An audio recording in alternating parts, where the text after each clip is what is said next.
close that window.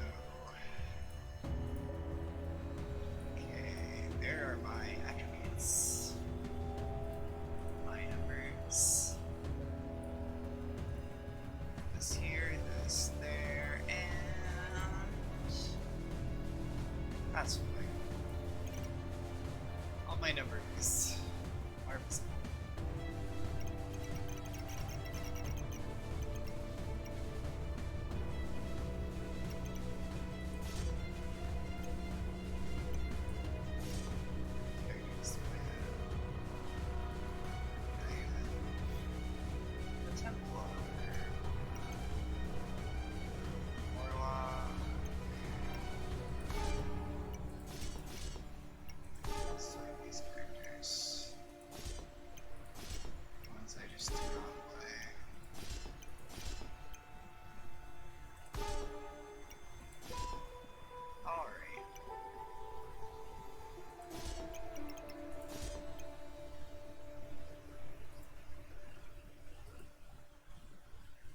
Give it just a moment.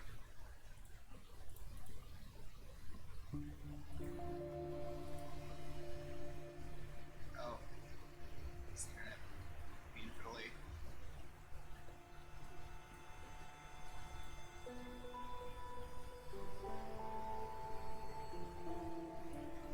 Turn that down a little.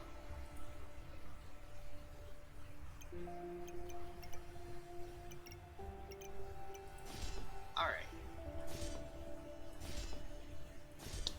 This is Chronicon. This is a action RPG made in Game Maker, and it's pretty cool. It has a lot of content in it, kind of more than you would think, kind of more than I feel you would expect just out of an ARPG. Out of an indie RPG, at least, indie ARPG. It's got a lot of stuff you can do. Lots of things you can get in terms of messing with character builds and stuff. And I want to mess with a different setup for Warden.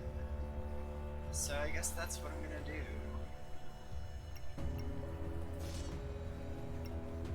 Well, we'll see.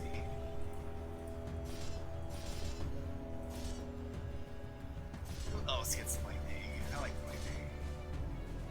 Berserker, Templar.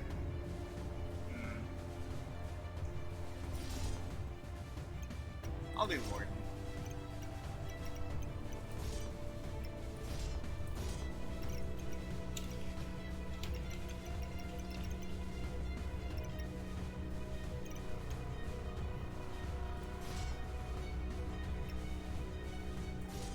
I think starting on casual is probably wiser.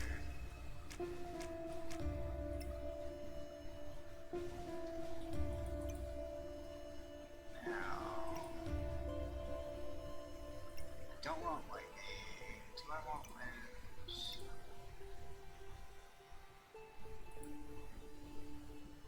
I think I'll do poison. I think poison will be fun. The Warden blows poisonous spores forwards, damaging all opposing touches.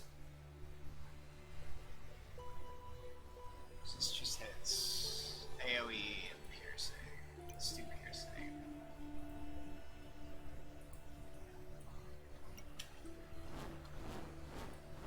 Yeah, seems fine.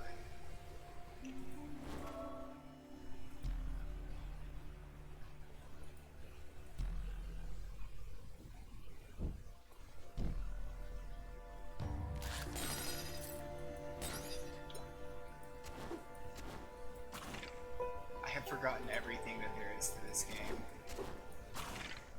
You press Q to put moves, that's how it works. You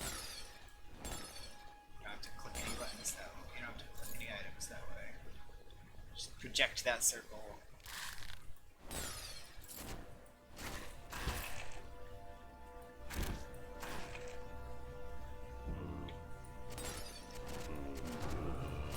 This game definitely makes a lot more sense if you do not try to start it directly on normal mode.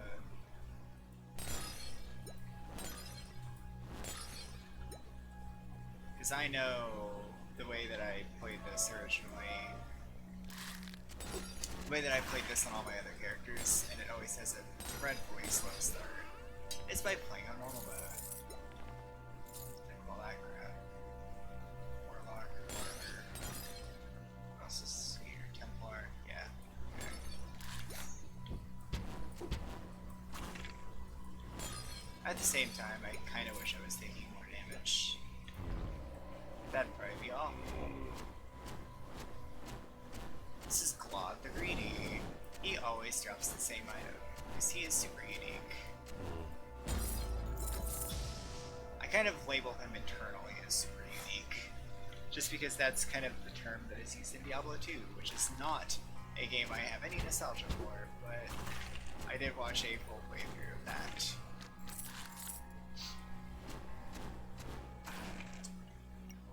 And I think that some of the terms just apply regardless. That's crap. This prompt leather hood. Oh, it's got leather actually. Claude's coins. That's what you get beating Claude. Which is, what is this? Bonus crystals, pick up radius. Hi, Tam. You were so late, I started without you. You didn't really miss anything. I just picked easy mode and shot some zombies. I'm gonna just throw this crap away. All this crap I'm not gonna use. Yeah, whatever. Key, I'll keep that. Crystal Heart, I'm not gonna use that. Probably. Maybe I should, but I probably won't. This is an action RPG. As you can see, it's action-packed. There's just so much going on, I can hardly keep up. Alright.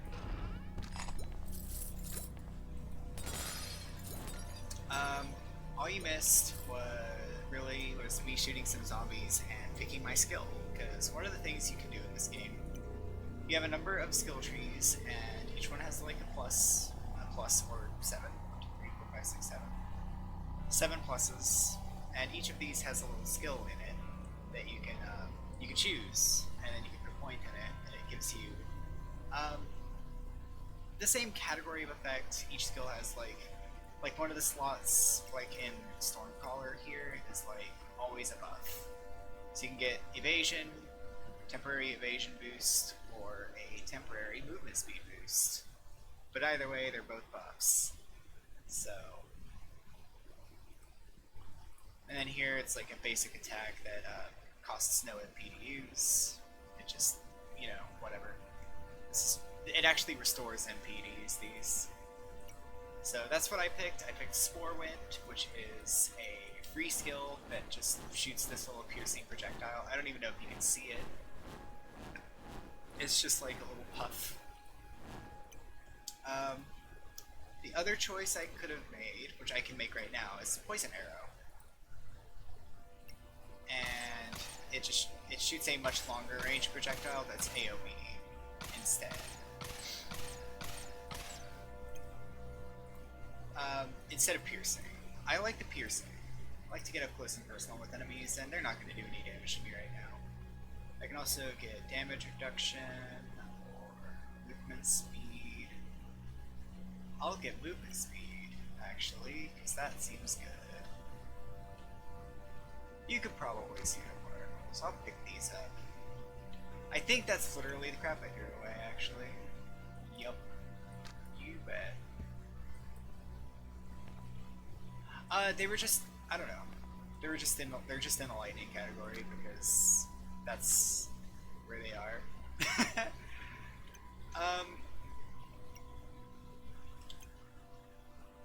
Each tree has its own like set of buffs, and in particular for Warden, the buffs in the lightning tree are evasion or movement speed. For ice, they are. That's an active skill. Is this the buff? No. Maybe ice doesn't have a buff. It doesn't. Neat. So this is a supportive skill, I guess. Yeah, this is remove a duration of time off of every active cooldown. That seems neat. Or you can pick rapidly freeze all foes within 4 meters to the ground, making them unable to move. So I guess you always get like a supportive skill. And for ice, they're just kind of, I don't know. For Druid, you get Leaf Wind, which is healing over time, or Root Veil, which is like an absorbent shield, absorbent shield. So you get kind of defensive skills under the Druid tree, and then under just Wind Ranger, you get Tumble, which allows you to dive away from your enemy.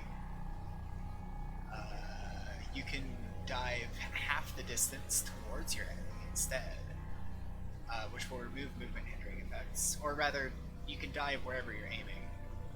Whatever. And Trap Flip. You can tumble backwards into 3 meters and drop a trap on your initial location. So yeah, you have like place a mine and dive away, removing movement impairing effects, or just to dive away a really long distance. And that's what you get out of this tree. Then you can, when using the previously selected skill, all foes directly in front of the Warden are knocked back, so you can kick enemies whenever you dive away. Huh, I guess that is dodge mine, isn't it? But yeah, my focus, this character, I think, is I'm gonna go poison. Each tree for each class basically has its own mechanic. So for poison, it's spores. Using poison skills has a 6% chance to trigger spores. Spores launch into the air and move towards the closest foe, moving up to 10 meters, while dealing 30% of the triggering skill's damage as poison damage to any foe they touch. And then eventually the spores can like sprout into mushrooms with varying effects, and then the mushrooms can become lightning rods, because this tree has a synergy with the poison tree.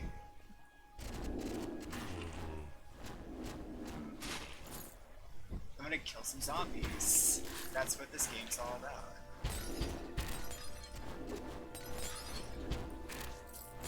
Things are gonna be pretty easy for a while, because otherwise it just takes a long time for me to kill things.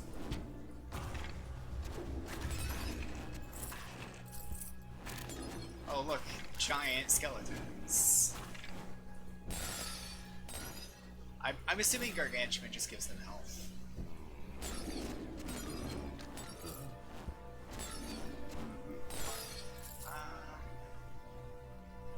I don't know that I care. I'll take this. This is a... I don't like lowered attack speed. That's 8 damage. So I'm tempted, but like, I shoot so fast. I don't want that.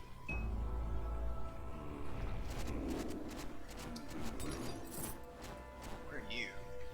Undead regenerates Crystal Hoarder Frozen. Okay. So Frozen means he's gonna, like, freeze things when he hits them.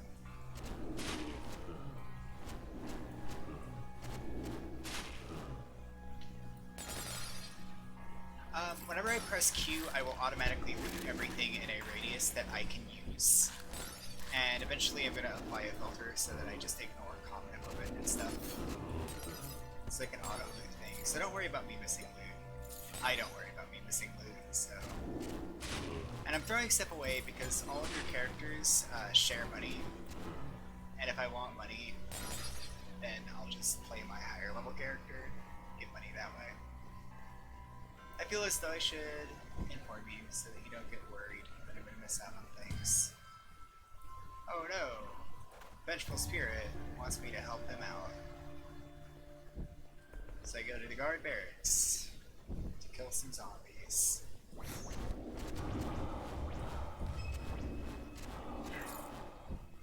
Oh, I have gained 2 levels. I didn't mean to do that. Let's see. Do I want to move faster? I'll get some damage reduction. And then a little bit more movement speed. And now, I can get spores. But maybe I should get a second attack instead. Boom Shrooms! The Warden throws 4 explosive mushrooms in a 3.2 meter radius around her, each dealing 185% poison damage in a 2.2 meter radius. At max rank, it is 7 explosive mushrooms instead of 4. And they do more damage, and they have a slightly wider radius. Berry Ring. The Warden plants 4 rapidly growing toxic mushrooms in a 3.2 meter radius. When fully grown, mushrooms will explode once a foe comes near it, so you place landmines, basically. And poisoning them. Wow, okay. That's actually pretty serious damage. Just 200% poison damage, and then 200% per second for 3 seconds thereafter. I guess that's... yeah, poison's thing is spreading. Because I think eventually with mushrooms especially, like once the mushrooms that you get like poison enemies, they'll like spread their own mushrooms, something like that.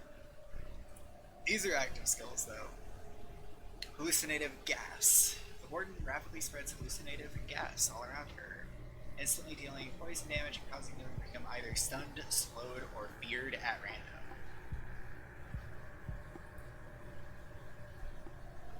I don't really know that. Ooh, I can get spiders. Vine shot, bramble vine, bramble storm.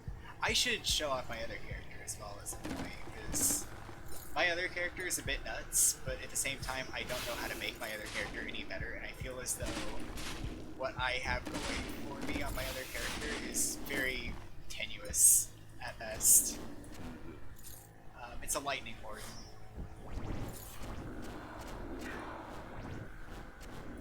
These guys are ghosts. As you can imagine, their primary special attribute is that they can dodge. And bats are just kind of shitty, and that's their gimmick.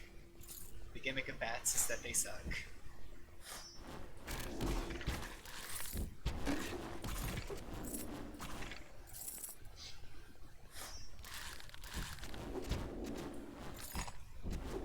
Because I think poison does spread, I just don't remember which skill it is.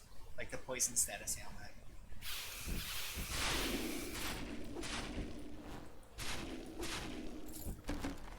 Yeah, eventually I'm gonna like have a breakthrough with this character and know that I'm pretty. Then things will be a bit more exciting.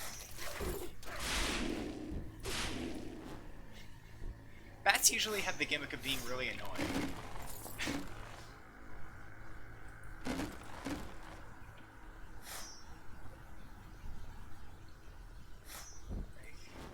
Oh yeah, there's shrines. Shrines give you bonus effects. In this case, I have plus 50% magic bind. But sometimes shrines give you negative effects.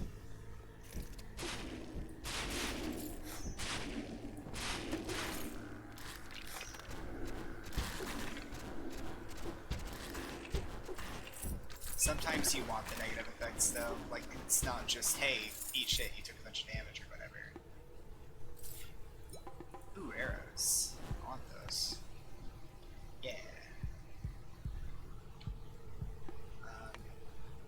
Every class has like a secondary, like an offhand item, so for the Warden it's arrows.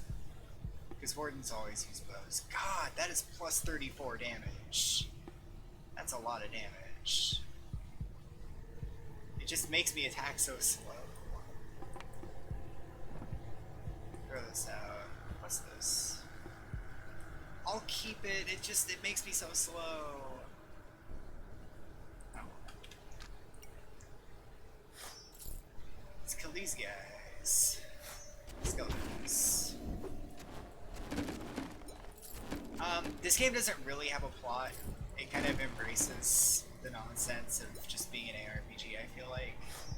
You just do 4 individual stories that are each completely left without context. Like, none of them actually blend with each other.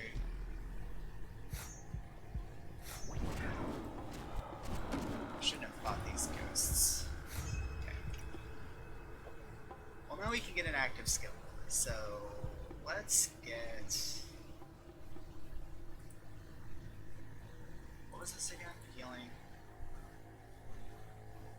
regeneration. Okay. Oh, I want spores. I'll get spores.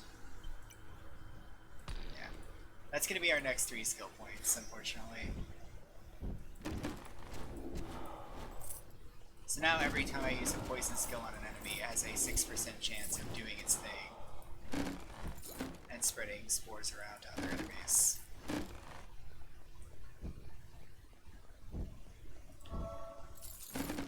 Oh hey, this just gave me a bunch of money. I'll put that.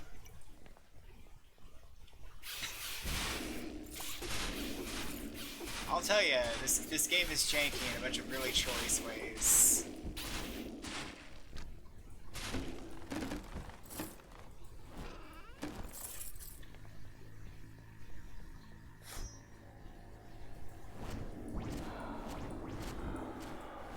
Are echidnas not mammals? What is an echidna?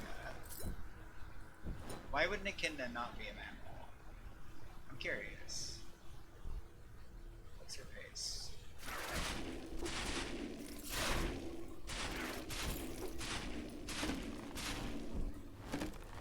Oh, there's the captain's quarters.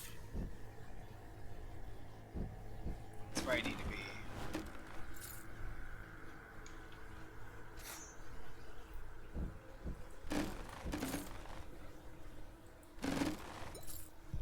Oh, they're mammals, but they lay eggs. That's weird. Yeah. I did not know that about echidnas. So I want to check something real quick. Oh wait, here we go. So, I think the idea of what I'm doing right now, but I don't really... By the way, action RPGs have a lot of stats, in case you wanted to know. I think the idea of what I'm doing basically is... basically what you do in Chronicon, just in general, is you go back in time, or to other dimensions, or whatever, and you just act out stories. Like, you act out critical roles in old things that have happened.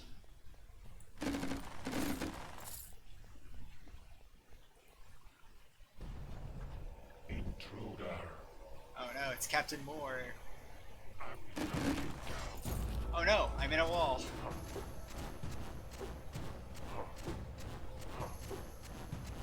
I'm here, I'm in a wall. Well, that boss fight didn't really do what it was supposed to do, but that's fine.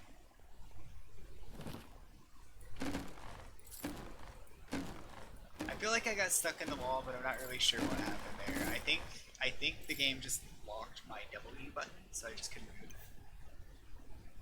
Don't know. I don't know what happened at all.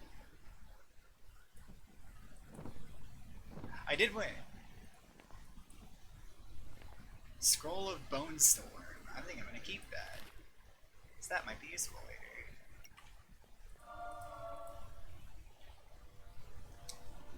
Don't worry, this game has bad boss fights. It's fine. Anyway, I finished this quest. It's gonna give me a bag. And a helmet. Ooh. Plus 7% resist all. And plus 10% attack speed. That makes me feel a bit less bad about using this bow. It's good attack speed.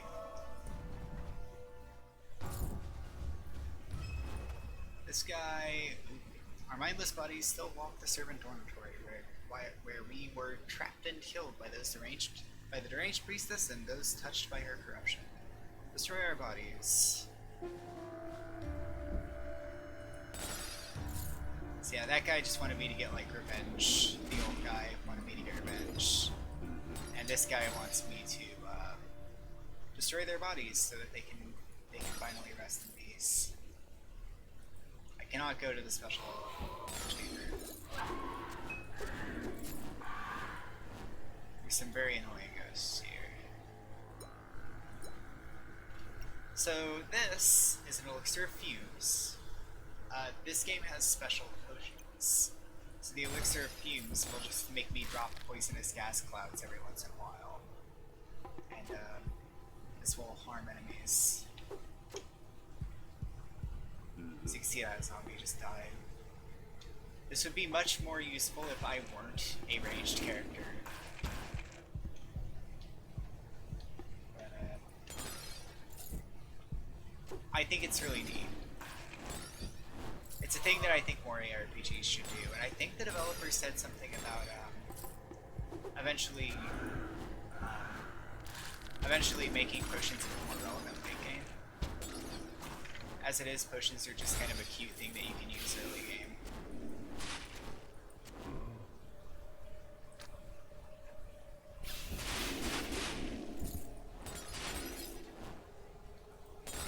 I'll take that, why not?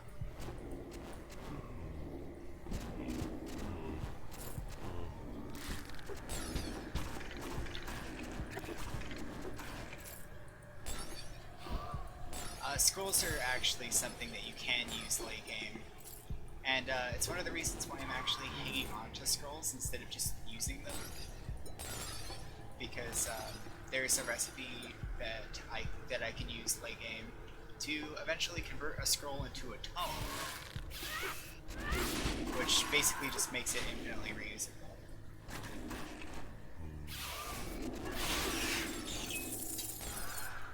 So I haven't seen the spoons, I don't know what they look like.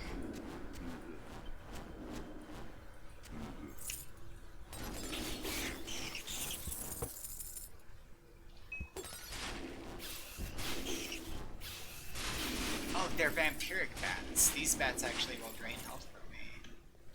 Not that they're super relevant. Maybe they're relevant later.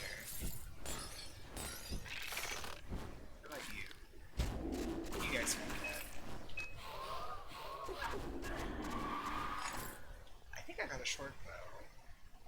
Yeah, that's good. Who needs this? Put my boots. This is probably fine. Increased bleed damage is not very useful, but bonus experience, I'll take it. Whatever. I want the attack speed. Don't need light radius. This is probably fine. I don't think I need quads and points anymore. Some potions do different things. Some potions do weird things, is basically all I said. The developer plans on eventually making potions do things that aren't just cute and are actually useful late game. Like, you can turn scrolls into tomes, was kind of a thing I was saying before. You can turn scrolls into tomes, and then they become infinitely recastable with any character, basically. So that's why I'm actually saving these. But potions don't really have a very practical application like that.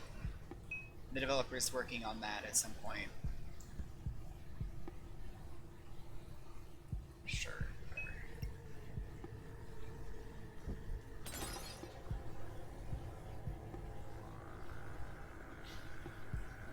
I do have a potion that makes me move faster.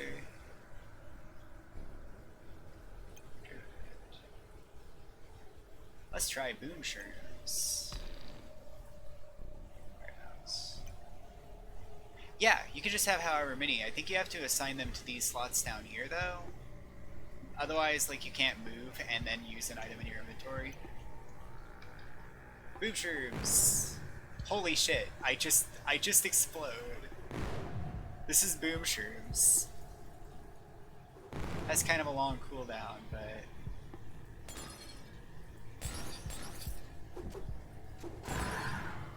that's pretty funny. Wow, I approve of that. That's pretty good.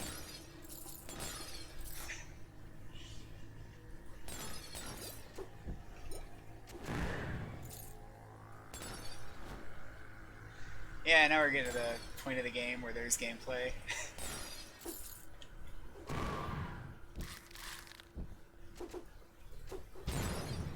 Get out of here. They blocked it, it didn't help them.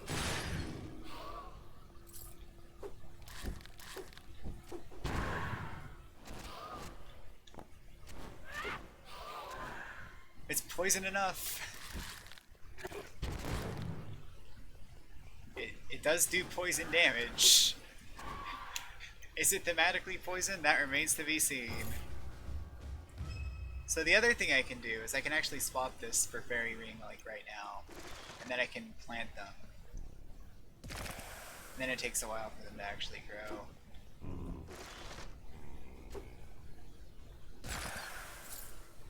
Man, that's actually really awkward to use. I'm not really sure how to use this.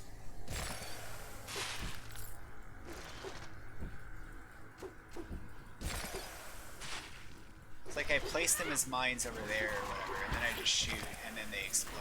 I don't know. I'm not really sure how to use that.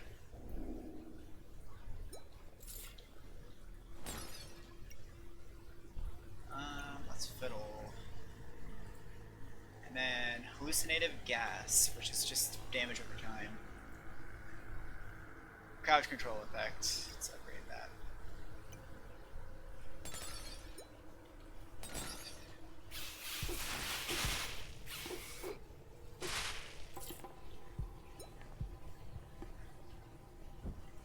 Obviously the boom shrooms are probably going to be the most helpful right now. But those poison mushrooms might be useful later.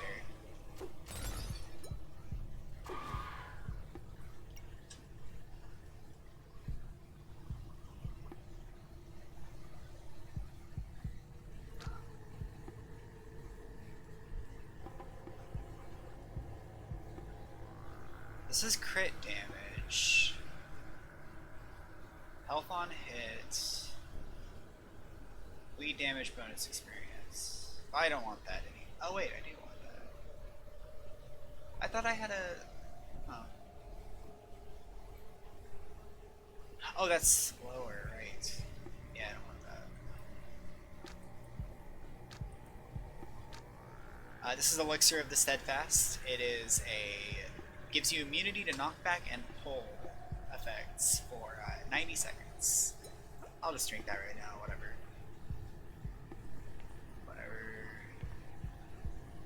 And sure. Good enough.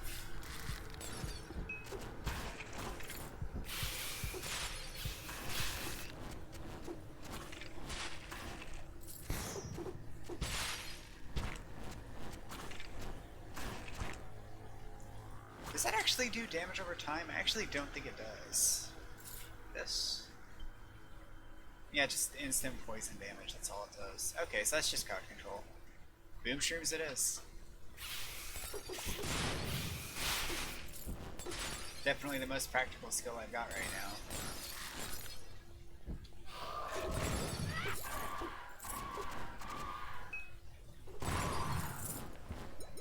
Kill spooky ghosts.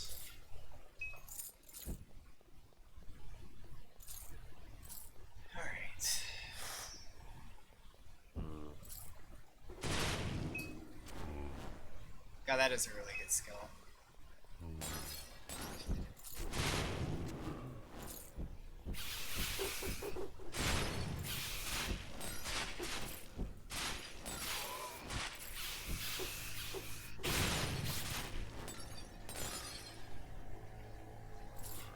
Okay. Don't mind me getting lost in the map for a while. But I'm really supposed to be finding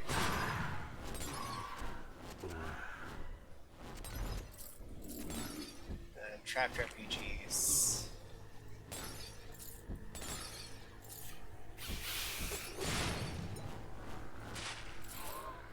This, by the way, is basically the distilled essence of an action RPG, where you just kind of run around, fight monsters, and get stuff. But you gradually unlock skills, and some of them have very surprising consequences when used. That's pretty much the game. Oh, there's a path over there. Servant dormitory.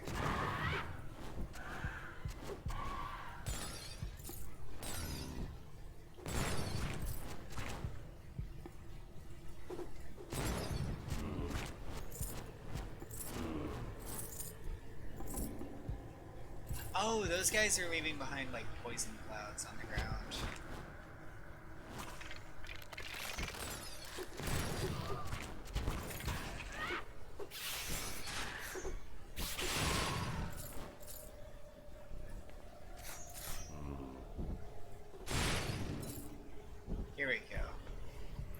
Servant dormitory.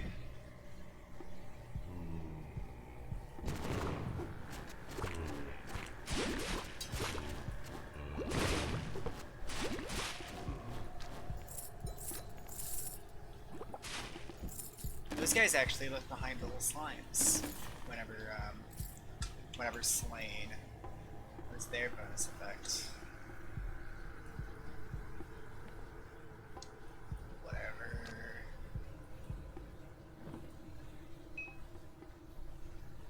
Oh, I kind of want to equip this because that's a lot of green, but I lose my attack speed.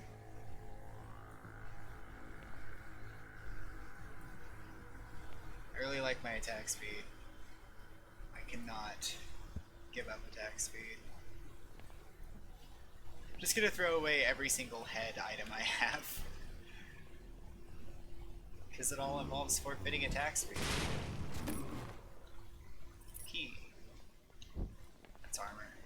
Take it. We take those. This is better. Not yet.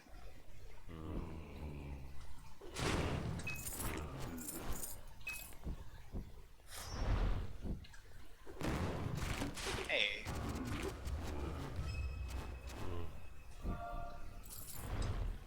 You feel grounded as lightning resistance. Quite a bit of lightning resistance. These guys are grapplers. I think that means like if they hit you, they slow you or something. Don't know.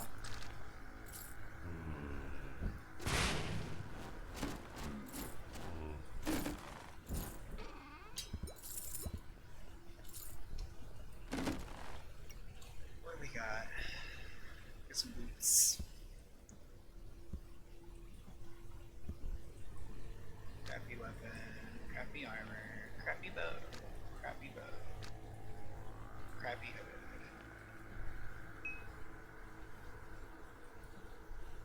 Alright. We do have a skill point. Let's see. Upgrade spores again. For a 12% chance. Next active skill is minion skill. Then we get whatever that is. Okay.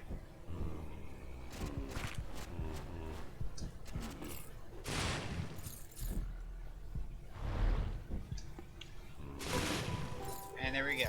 I put the refugees to rest. Scroll up Curse of Reckoning.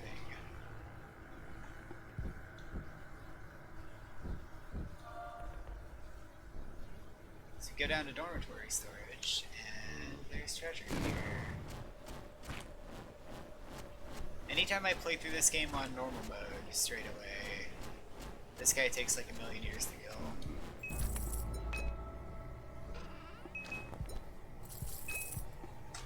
Okay.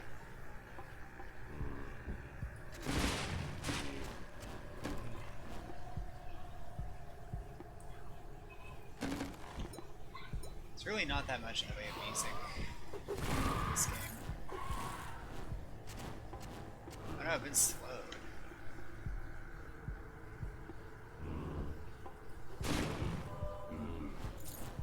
Sometimes there are puzzles. This one is just the guess the order. If you guess correctly, the crystal turns blue. If you don't, then all the blue crystals turn red. You have infinite attempts. It's just a cute thing to break up the debatable tedium of just shooting zombies.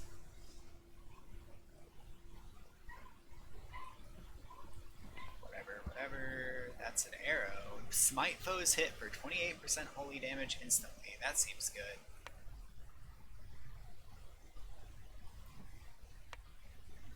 Sleepwalker's robe. I feel like I remember using this for a while, and I don't remember why. I guess I just, whenever I got this initially, I just didn't have anything good.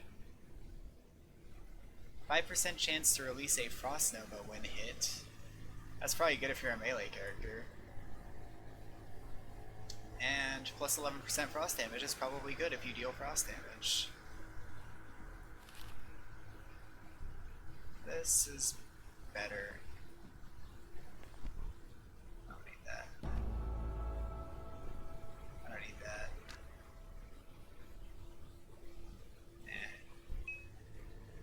Prevail. Toxic Reaching Jar.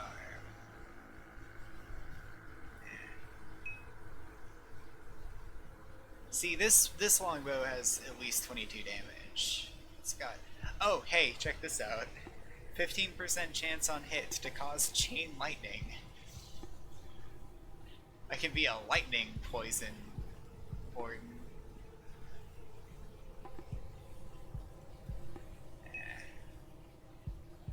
66% health and mana regeneration for 5 seconds after giving a foe. I don't know about that. I'm a bit tempted by the chain lightning. I think I'm gonna take the chain lightning.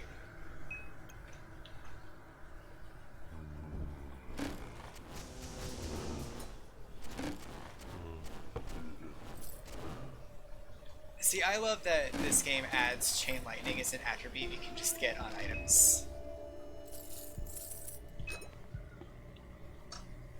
I think that's really fun. This is more damage.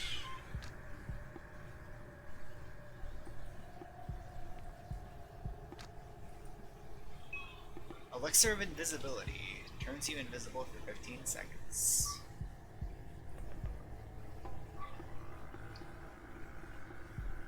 Now we can return to the Chronicon.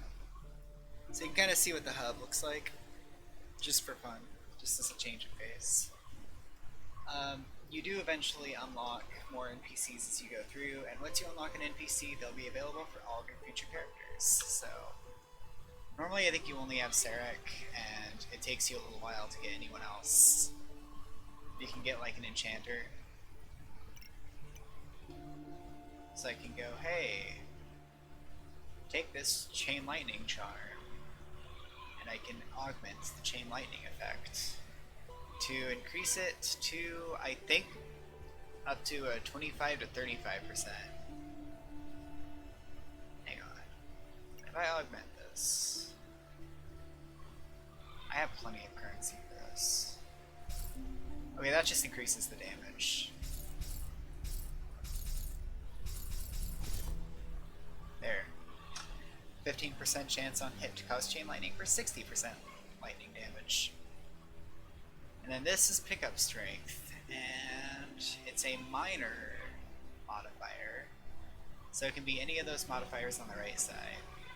So Thorns, Magic Find, mana cost reduction, cooldown reduction, reach, pickup strength, pickup radius, bonus crystals, experience, companion health, companion damage, potion effectiveness, satellite strength, or gem strength. I don't know if I care about any of those. This bow has health on hit. I can get it up to 2 health on hit. And thorns.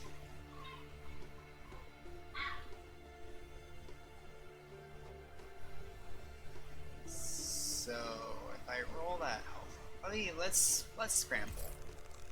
And we get give damage. Increase the damage after giving a foe. I don't know if I want that.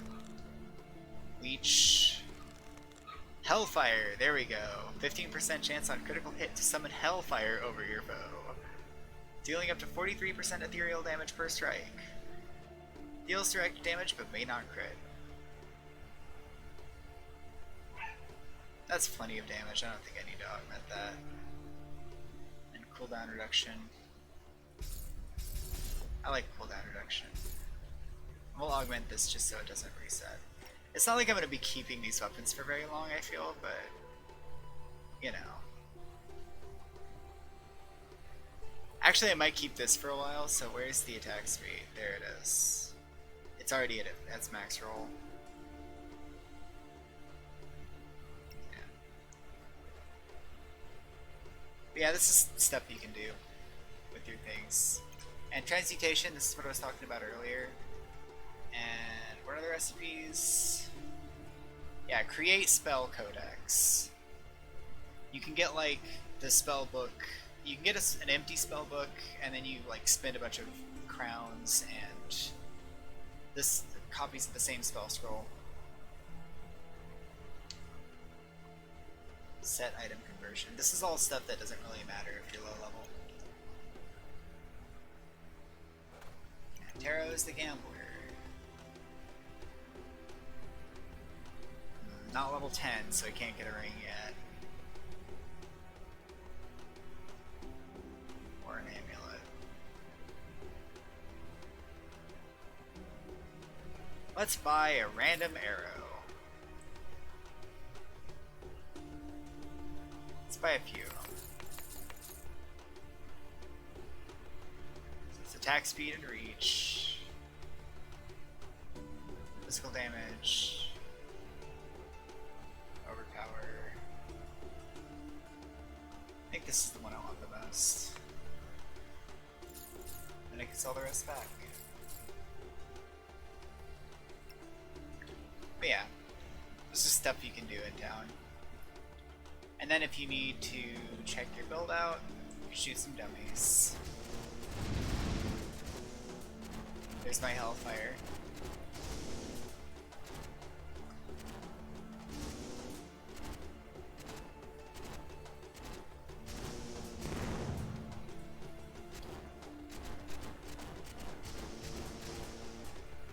I can't really spot the spores though.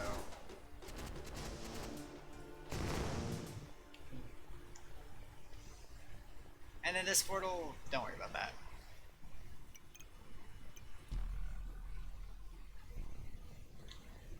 Here's that lingering soul.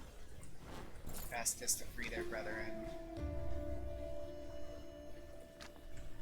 Take this stuff, see if it's any good. This is any good. This is no good. Alright. I don't think I can go into the sealed chamber yet.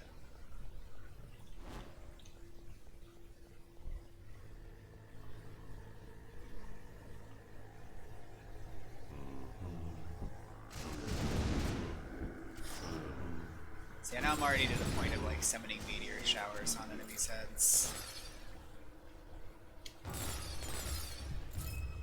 Level up. What do we do? Get movement speed. Here we go. This is what's interesting.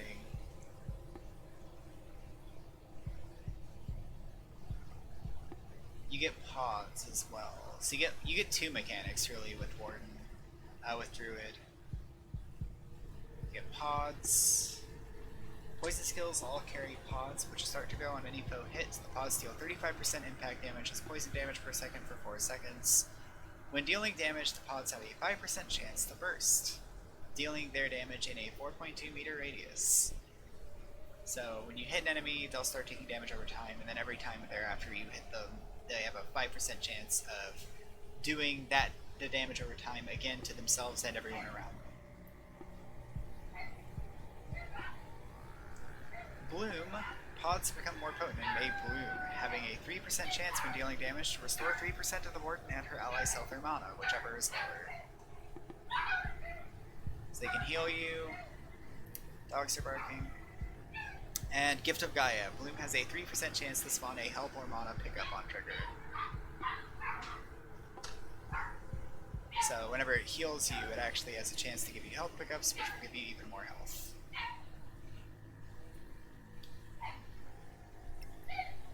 Oops. What's this? Those struck by boom shrooms become weakened and take additional damage. And cooldown is reduced by up to 30%. Yeah, whatever. Alright.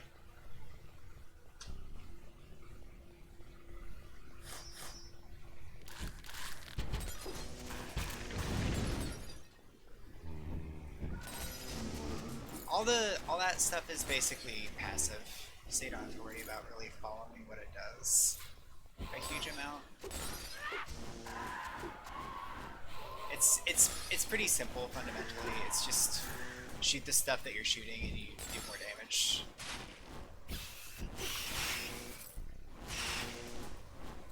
Don't know if I should pick up pods like immediately though. Maybe I should.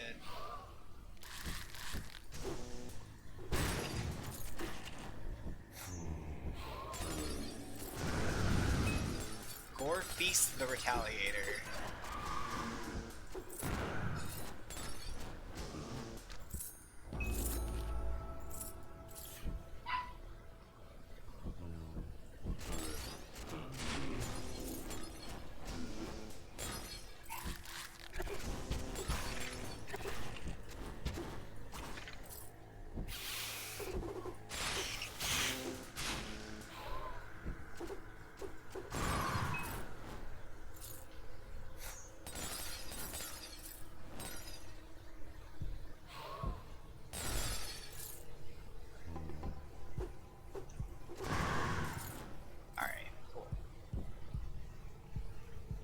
Here's the temple hallways. I did it.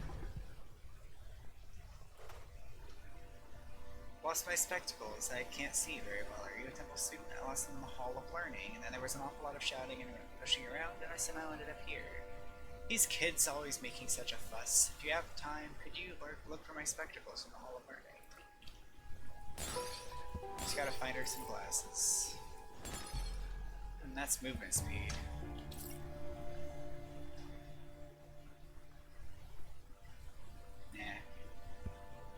Ah, Elixir of Shock. Makes you sometimes shock nearby enemies. Oh, here's my first ring. Let's turn invisible and also shock enemies.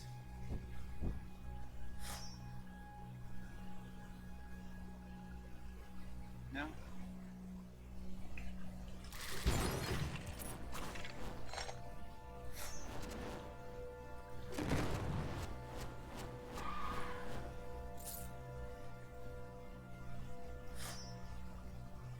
Oh, there's a key.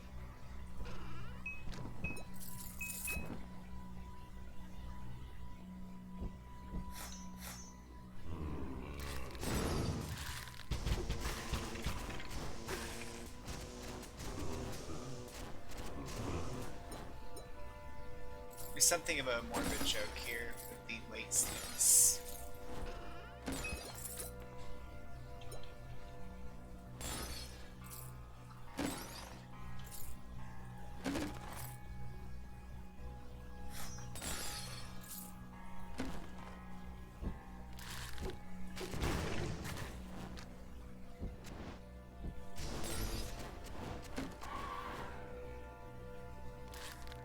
Chance to summon a Twister.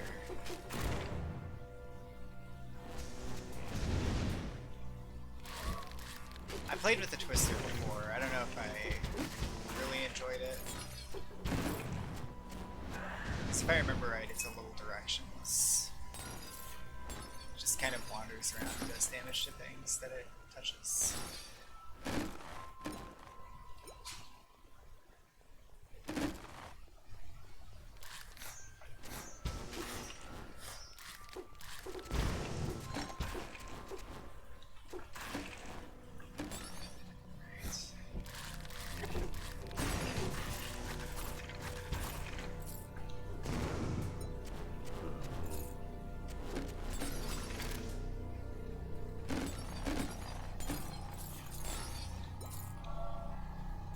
Fire engulfs my weapon. Now I set enemies on fire when I hit them. There's the Hall of Learning.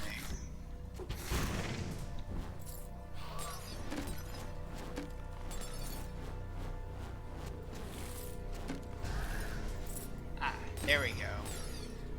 So, I've been gaining levels, but I just now gained my first Mastery. Mastery allows you to enhance your abilities through the Mastery system. Masteries have no cap, or rather, Mastery level has no cap. And basically you can enhance any of the trees or just generic abilities of your character through the class Masteries in the middle. So you can enhance Stormcaller, Winter Herald, Druid, or Wind Ranger. So I'll enhance Wind Ranger, and the first thing I can do is get Companion Health, Companion Damage, Poison Damage, or Reach. I'll do Poison Damage. If I were to go for Wind Ranger, I could do Companion Health, Companion Damage, Physical Damage, or Attack Speed. Stormcaller is Companion Health, Companion Damage, Lightning Damage, and Critical Hit Damage. Some of these are evergreen. Like, some of them do not pertain directly to the tree. Like, obviously Lightning Damage, if you're Stormcaller, you want Lightning Damage. But, chances are you have a Companion at some point in the deep end game, so if you want, you can put your points towards Companion Damage instead, or Crit Damage, which you probably will want, eventually. And then Winter Herald gets Companion Health, Companion Damage, Frost Damage, or Effect Duration. But then, like, the later slots actually have more interesting specialized things. So, increased Spore Chance trigger, increased Spore Chance, increased chance to trigger the burst effect of pods, up to 30% at max, and increased healing from Bloom. The pod burst effect might actually be pretty fun. Just depends on what you want to do. If you want to go for spores, go for pods. Whereas then like, obviously for like Wind Ranger, you get weirder things like chance to trigger Overdraw, chance to trigger Double Draw, chance to trigger Splinter, and these only matter if you actually have those respective skills. And then these have the diamond slots have more intense kind of traits that are just 1 point and they're more powerful. So pods now slows affected foes by 30%. Thorn's damage turns into poison, so it makes your...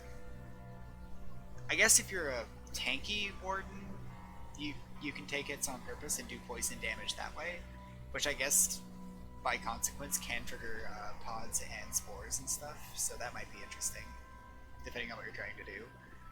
Enhanced Sporelings doubles the damage of spores triggered by a Sporeling. Sporeling? Where's that?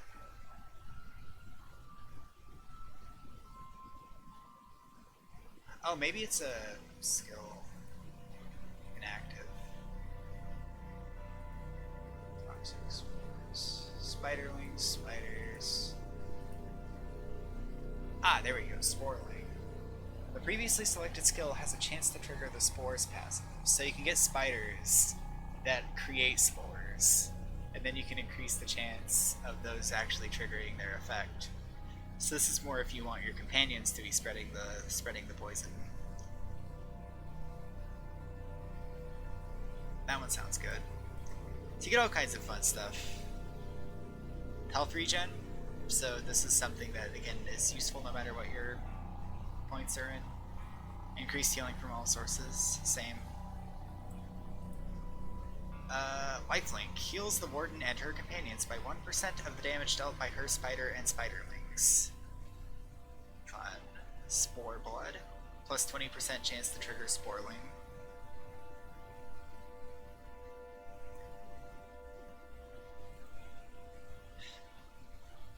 Doubles the damage of spores triggered by a Sporeling. Okay, right. And then this is increased chance, which is like... This brings it up from like 12% to 32%, which is crazy. Anti-Venom also increases poison damage by 30%.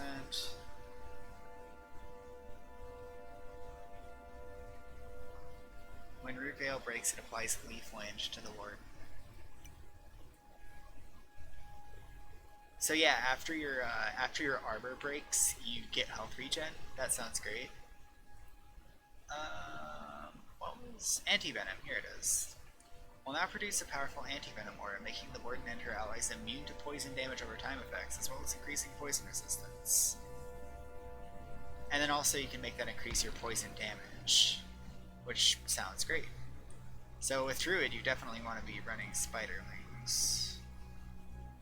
Increased damage of pods up to plus 100%, increased damage of spores, and increased damage of spores and pods in case you want to do both. Poison skills cause mycelium to grow out of the ground, which will restore 3% health and mana per second to the Warden and her companions if they stand in it. Neat. So you can create zones of healing. And barbed spores. Taking damage triggers spores, which will deal thorns damage as poison damage. Huh. So you make spores pop out of you when you get hit. Increase to all damage elements. So, again, this is useful no matter what tree you're in. Increase the damage of lightning rod in case you're doing lightning synergy with poison. Or increase damage of all Druid skills by a small percent, just in case you aren't going for that synergy. And then the capstone. Reduce the base cooldown of all ultimate skills by 15%. Plus 50% stronger attack commands on all companions. And class masteries now also increase poison damage with each point spent. So this one I don't really understand as much, the one at the very end, the capstone. Yeah, you get all kinds of really neat traits that can help kind of refine your build.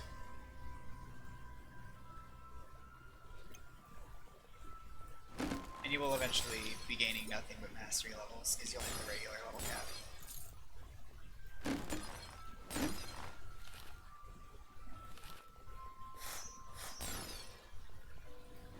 Hall of Learning, this is where we need to go.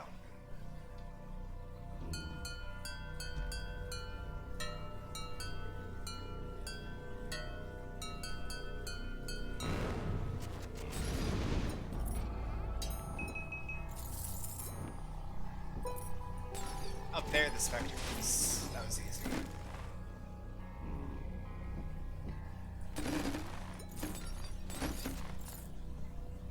Oh, I saw a spore there. The spores fly real fast.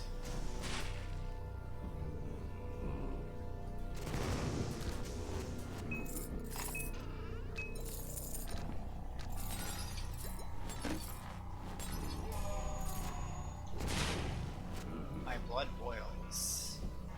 Base attack speed of all skills increased.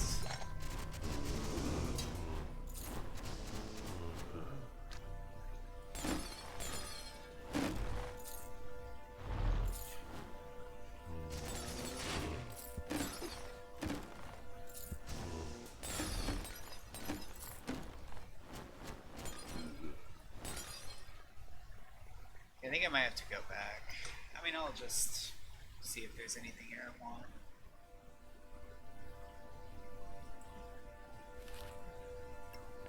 I do want that.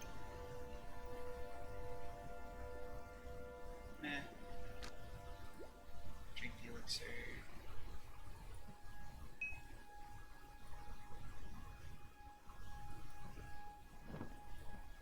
I think I dig my chain lightning.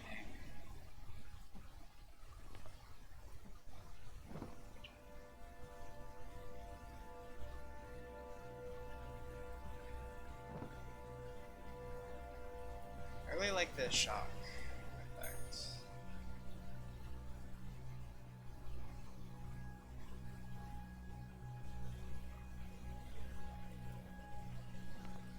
Do need that.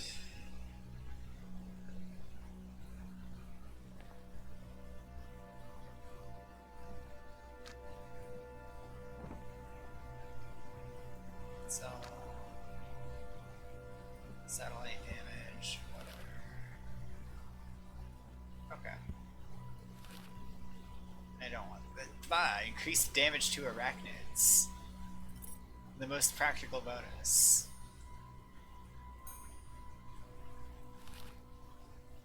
What's this? Hailstorm?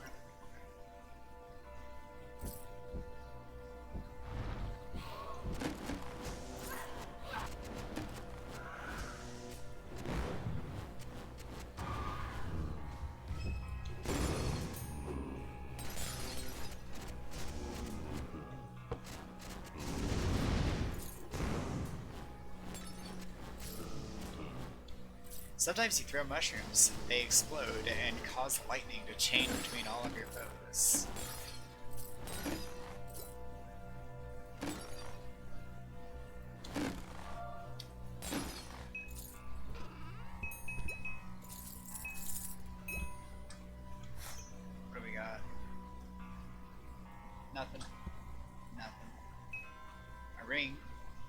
actually equip. And then I tried to throw away the ring. Wait a minute. That's poison damage. No, it's not. There it is. There's the poison damage. This is a bit more compelling. We'll take it. Don't need those. Okay.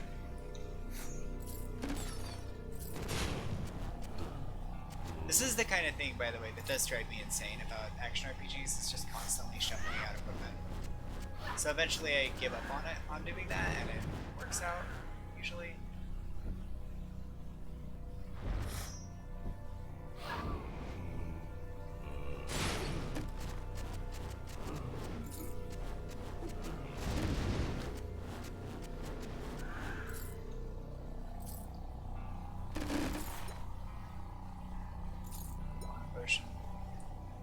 Why not?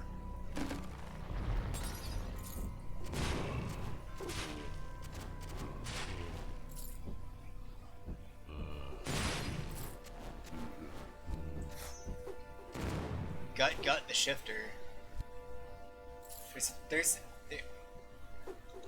Yeah, constantly swapping out equipment drives me crazy. There's a teleporting invisible zombie I just want to point out. He's dead now. That's a pendant, I'll take it.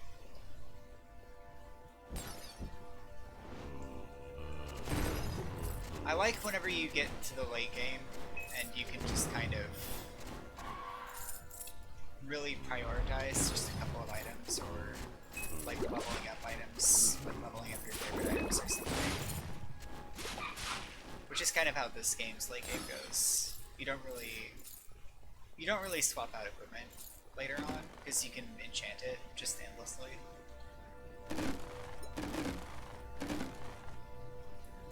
Keep swapping out attributes until you get the perfect ones that you want.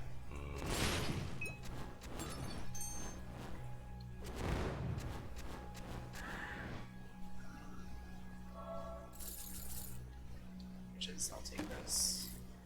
Let me take those.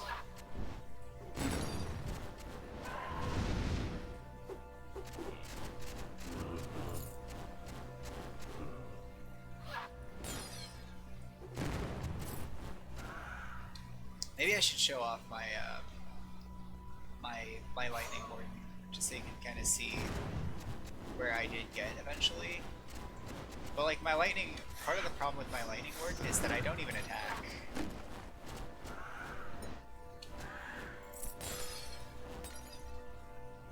I legitimately don't even attack.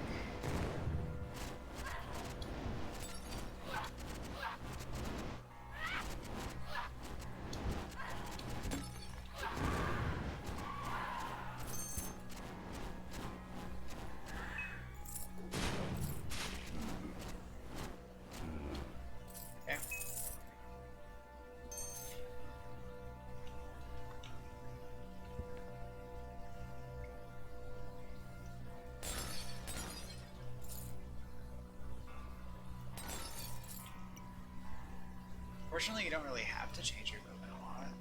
It's just that you can. You can make a lot of micro optimizations if that's your thing. But it still drives me insane. That's fine. Okay, and I got a skill point, which is probably gonna go towards pods. Probably pods. What is this? Ah. This is tricky. This increases the damage of all nature skills. Skills have tags. This is a active skill storm base skill. The other skill is active skill nature. So this will not boost the skill I'm using, it'll boost the arrow shot if I were to swap to that. This is a nature skill, so it will boost this one. Whereas this is also nature, and then this is storm.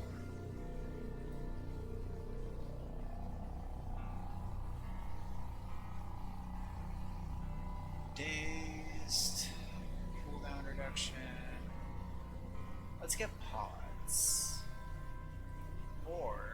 Spider.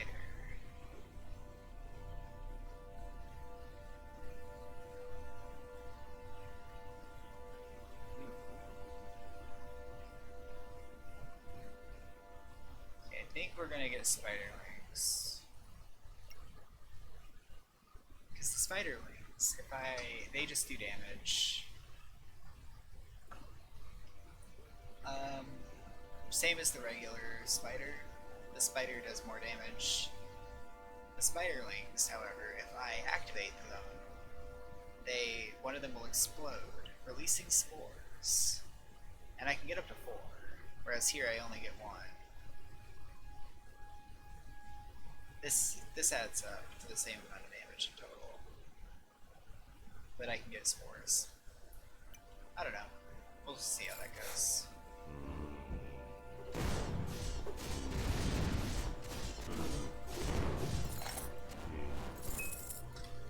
Also, of note, is if you want to make use of your skill, you have to bind it.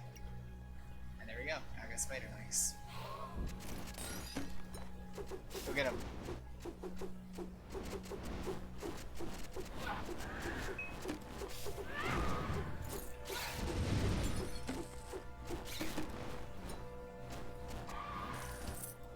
And then yeah, eventually my spiderlings will respawn.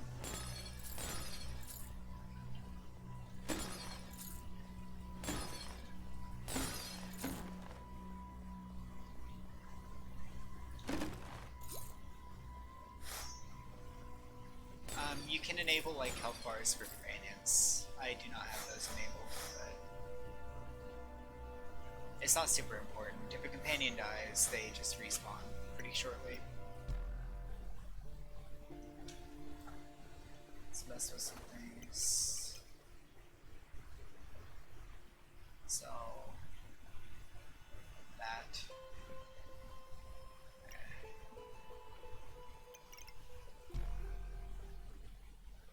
Here we go, here's the headmistress. Good to see such polite young students. Aren't you late for class? Now, hurry along. And I got a textbook, which is bonus experience, movement speed, and poison foes for... Oh, okay. I just poison things. That's excellent. And it has attack speed. I'll take it.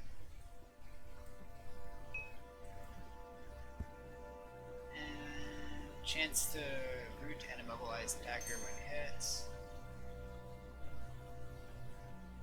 Chance to increase damage by 4% for 10 seconds after killing a foe. I think I might want that more. You do kill a lot of foes in this game. Okay. Now I need to find the temple garden. Oh wait, oops.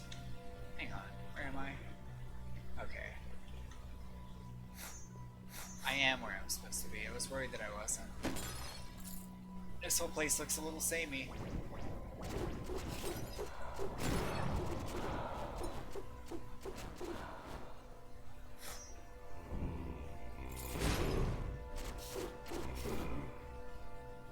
Chamber of Meditation.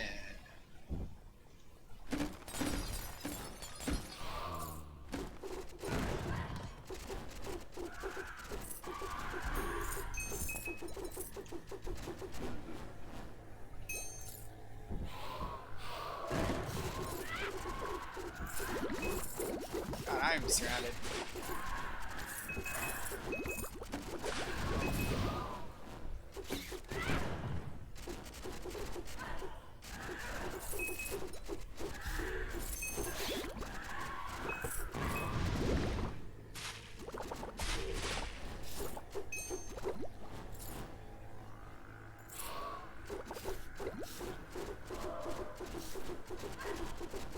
Yeah, these guys are grapplers, so they're slowing me every time they hit me.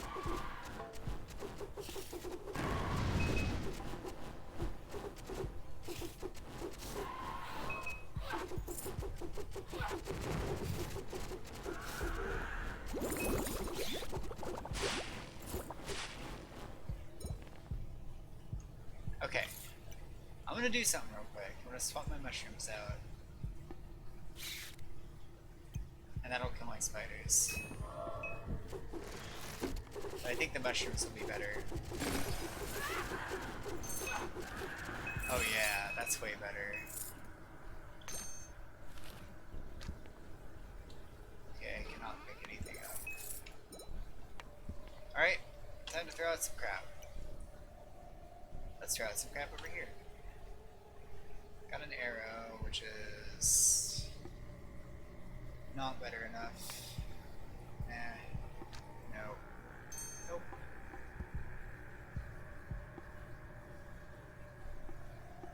Nah.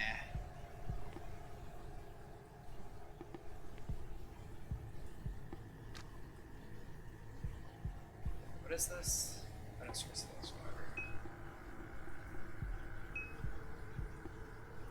Nah. Nah. Ring, whatever.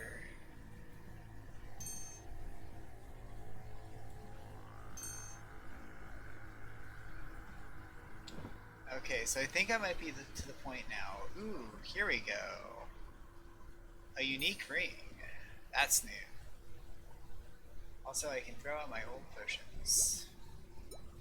Make both better potions.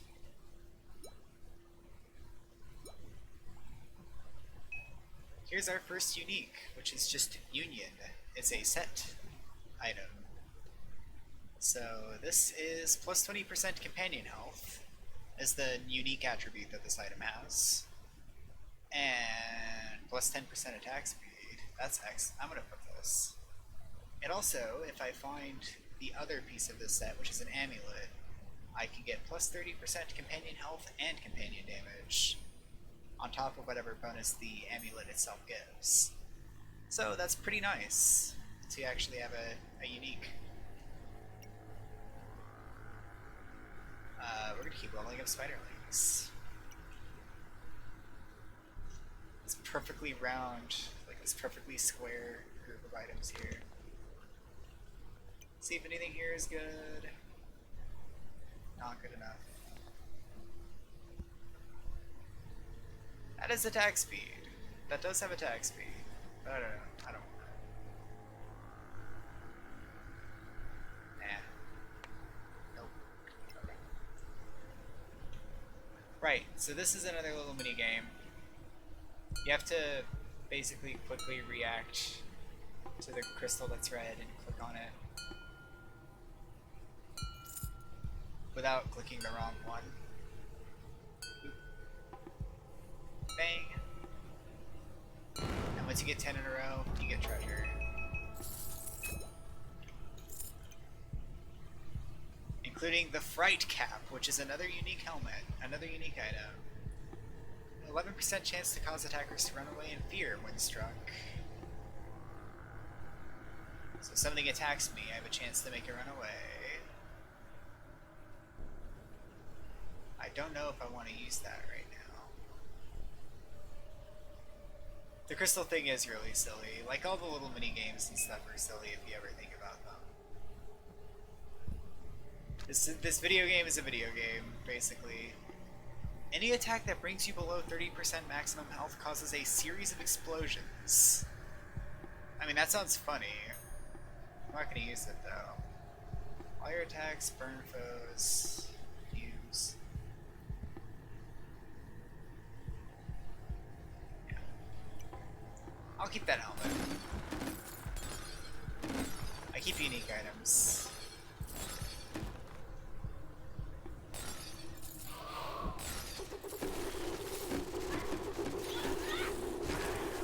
God, get me out of here.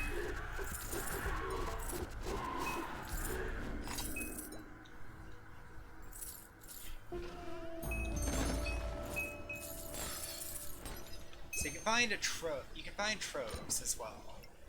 And troves just have a bunch of stuff.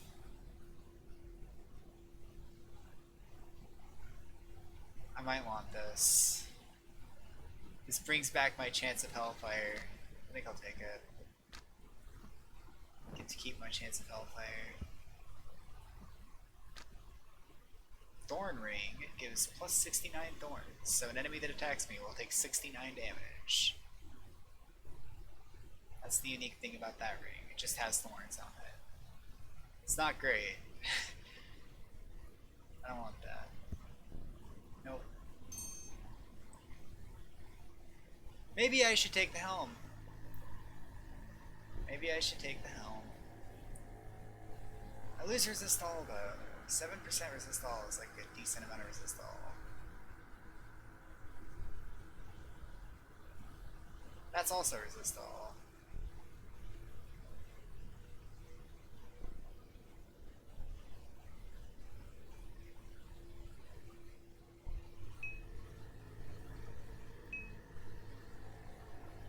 I'll take resist all. No.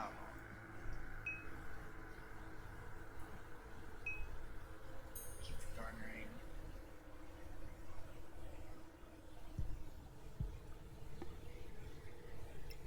Blah. I don't know what to prioritize. Oh well.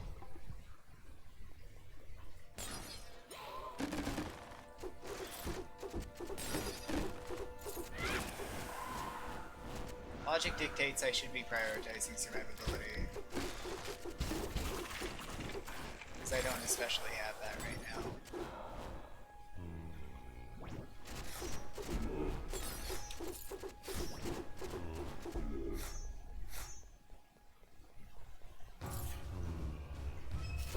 Hello?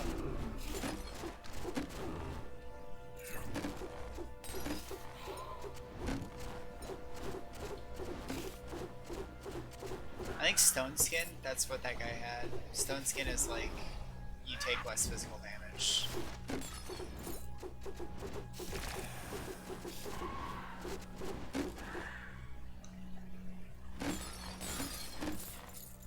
You know, I think I'm going to actually go back to the regular mushrooms, the exploding mushrooms.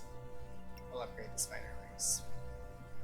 The reason I'm going back to exploding mushrooms is because I think the mushrooms that I leave behind as mines, I think those work better if I can actually get away from enemies, and a lot of the enemies around here have Grappler.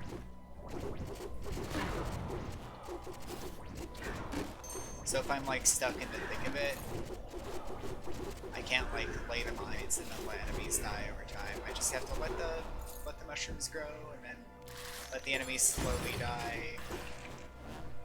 It's not great. I think here's another crystal minigame. Yep.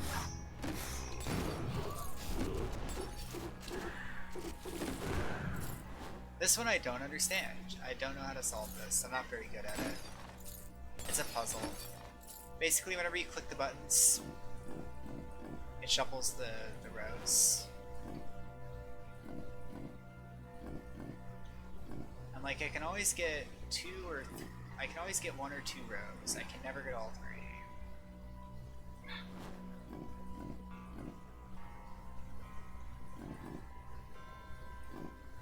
See, now I have like 1 yellow on that row. If I do this.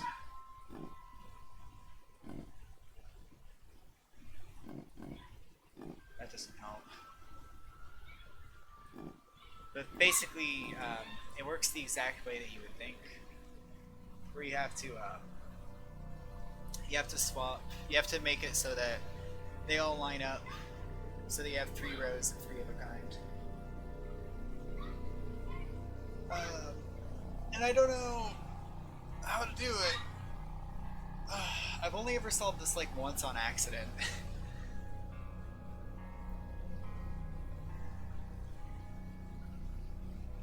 You could do that.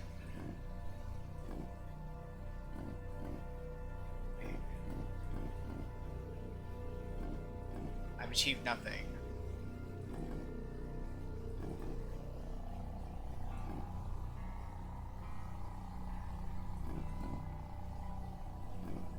I don't know what to do.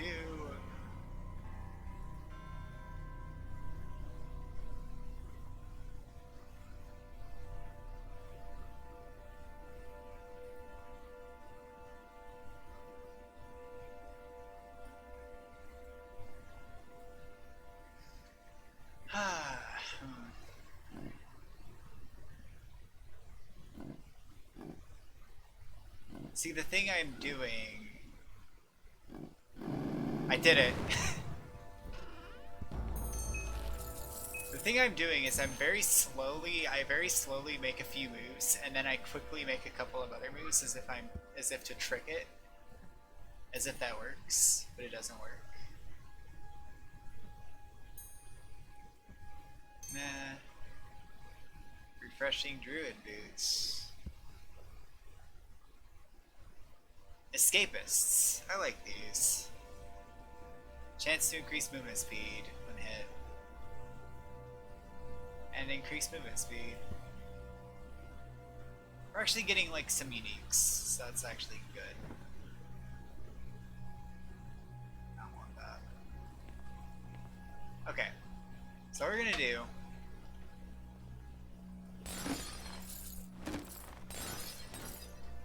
Oh man, I'm getting messaged.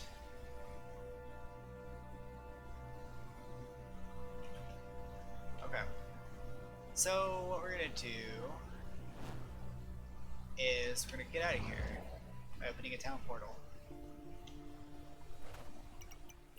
And I can sell some crap. Yeah.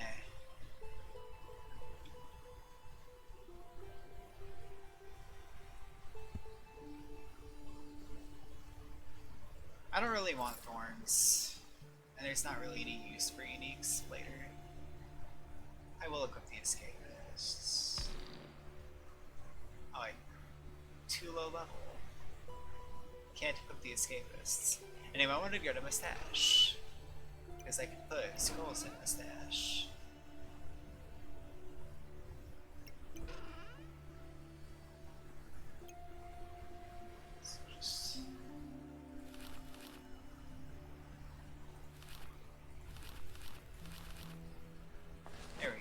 That sorts out a bunch of my inventory.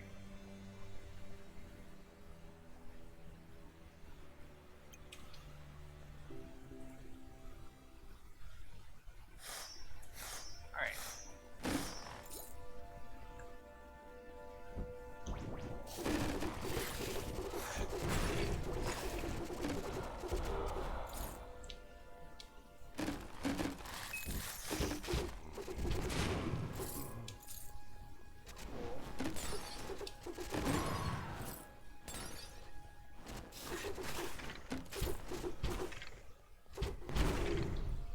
My obsession with exploring, like everything, despite its lack of functionality, it's just gonna be the end of me.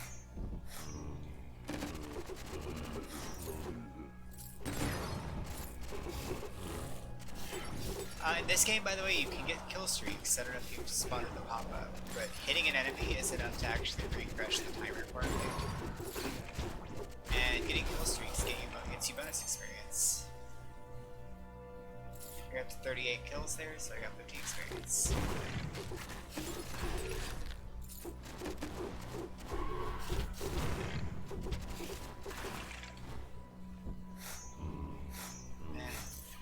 don't want to go up there.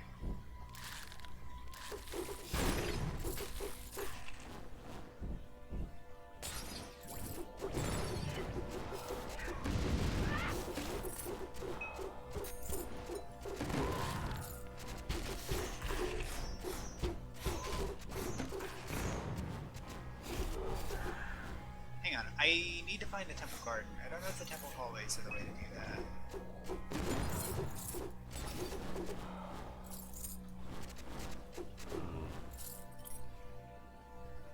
See, that might be good. That's a fast bow. Meh. Weaker.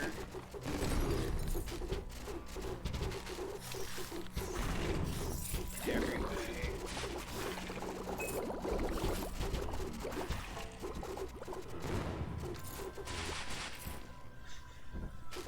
I really don't know how much I'm actually feeling poison right now. But... oh well. Hey, mastery. Let's get a tiny bit of extra poison damage.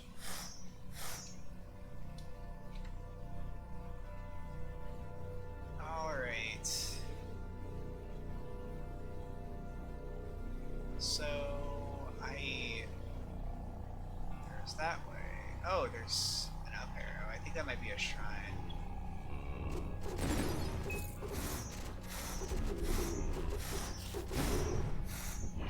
Oh, Dark Shade. Oh, here he goes. This is exactly where I need to be. And you can see my spiders just do like really rapid fire 50 damage. My little spider fans. Here, stick with filth. Let's actually fight a boss. It's Caretaker Mundus.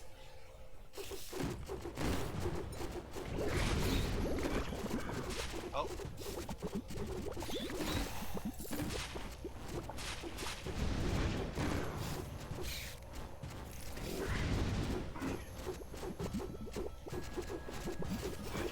So he makes like little poison sounds. Makes a poison nova. Occasionally I'm detonating a spider. The bosses really don't have like super in-depth mechanics. They're just tough enemies with opinions.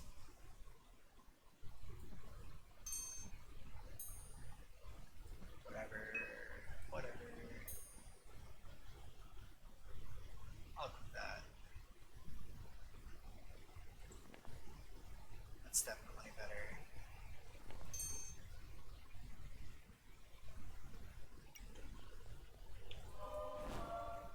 Probably should have used the shrines, but oh well. And now we're at the Temple Garden. So now I need to find the Hall of Prayer. It's a bunch of rats. Nothing super noteworthy about rats. They're just shitty, weak enemies. There's the anchor.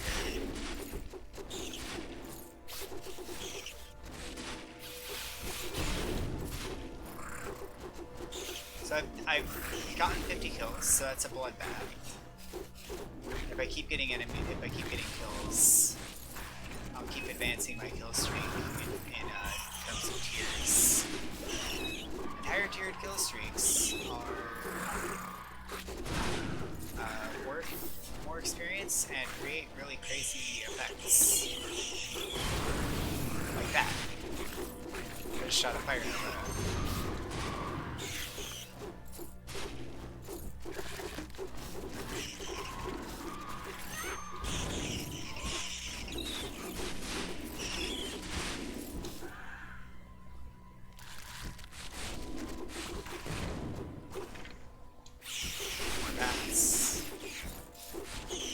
Bats are actually really good for like extending your kill streak. Like enemies of that genre, bats, rats, etc.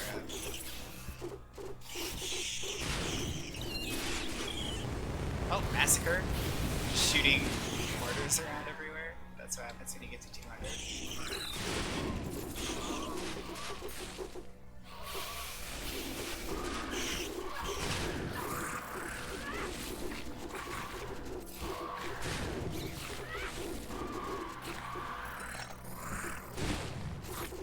So the hope is that I just, like, I gain a full level after this kill streak resolves.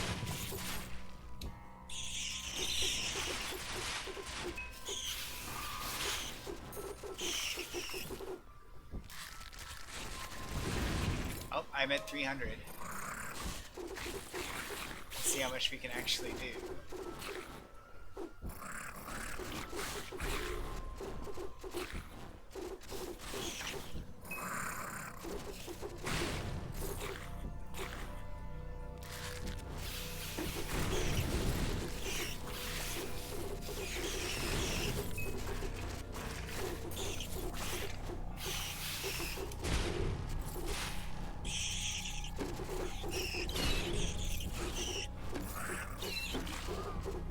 See, I feel like it takes a long time. Like, the game feels really slow right up until everything immediately clicks. And then you just kind of get to the intended gameplay loop, which is just tearing through maps and killing everything and only ever looting the things that are valuable.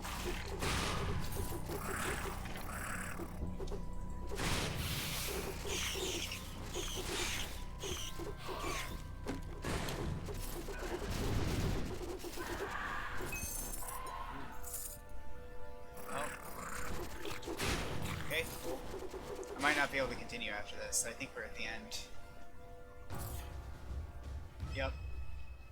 I did gain 2 levels. I did gain 2 levels from that kill streak. So I think that's time to level up Spiderlings to level 5. Now I have 4 Spiderlings. We'll be able to pick up pods, and we'll be able to upgrade our spores into our explosive mushrooms.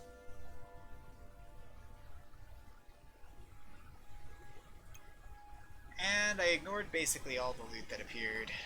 I did pick up the anchor though, which is neat.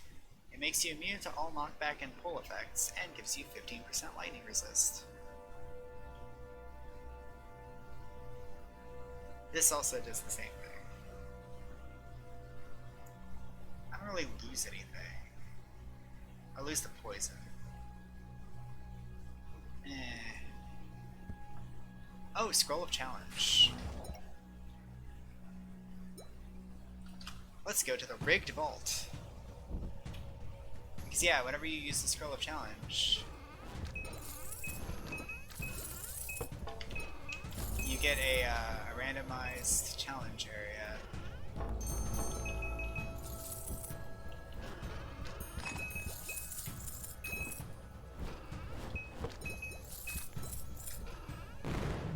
Damn.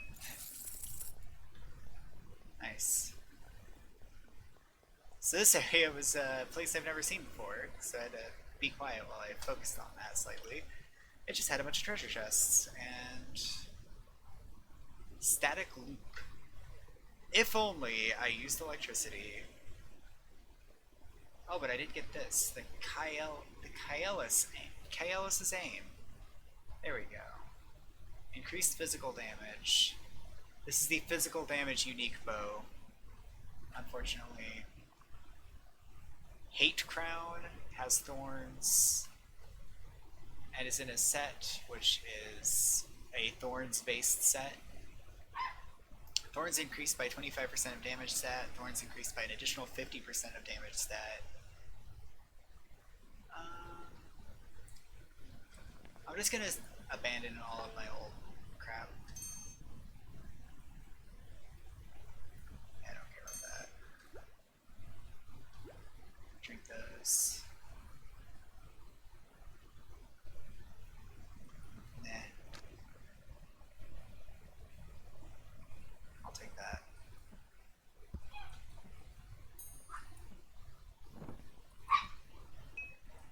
No doubt this vault would have been way worse if I had gotten it before the before knowing that Q would like auto loot everything in a circle around you. That would have been bad. Static loop is good if you're a lightning user. It does have resist all on it though. Keep it. Don't need that. Hate Crown. I don't know if I want this. Because I lose crit chance. I'll sell it. I don't know. I don't need that. I guess I might be getting dinner soon. It might be getting brought to me. Which basically means it'll be break time pretty soon. But I will have done something at least, and that was kind of what I was going for. I'm definitely equipping this whenever I can, because this is definitely great. Same attack speed, way better crit chance. It's got crit damage, it's got a lot of damage. Increased damage to satellites, that's pretty good. It's the physical damage bow, and I'm doing poison damage. That's the only real thing.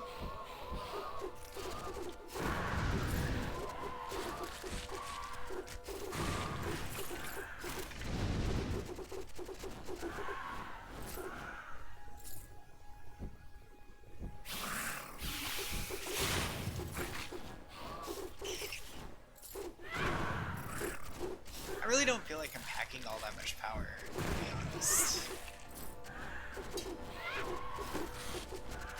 Like, I've seen power. I've seen what power is in this game. All I'm doing is throwing around bombs. slightly.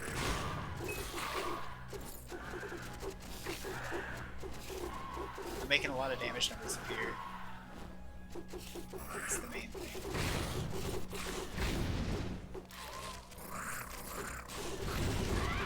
These enemies are crystal hoarders, so they drop lots of money when they die.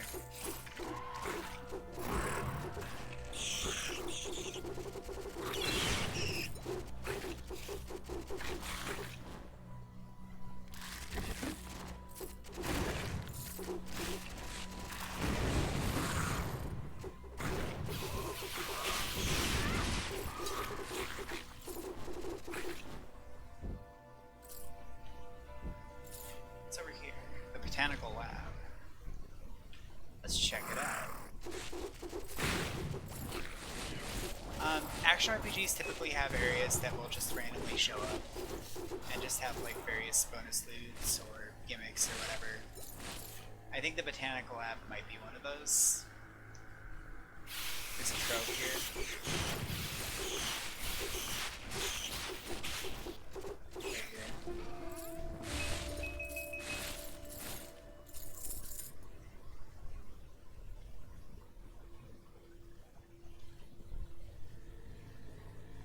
I'll just loot it all. It's hard to look at things. Ooh, I can put 3 cubes inside this one piece of armor. Don't want to. One thing I've not really addressed is gems. Which,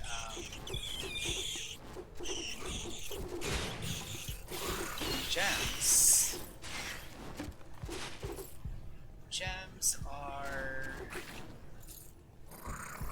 things that you put into sockets and they increase the stats of your equipment, or they do something neat to it, if nothing else. So, I can probably just show gems. I have 186 of this gem. If I equip it to a weapon, it has to be a cube slot in a weapon. It'll increase health on hit. So that's 5% of the damage I do, I think, will heal me. So 5% lifesteal is not too shabby. If I put that in an amulet, ring, or accessory, I get 5% fire damage, and if I put it in helmet, armor, or boots, I get 3% health. Weapon and offhand slots are at a premium, basically.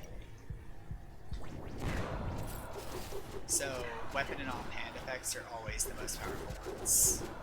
Almost always. In Diablo, particularly, I think Helmet also has some exclusive effects. It's like whatever gems you use in your weapon are probably going to have a pretty high impact. Between shape and effect, I don't... I mean, for like amulet ring accessory, I think square gems are always plus element damage corresponding to the color. So like blue is frost, teal is lightning damage, poison damage, physical damage.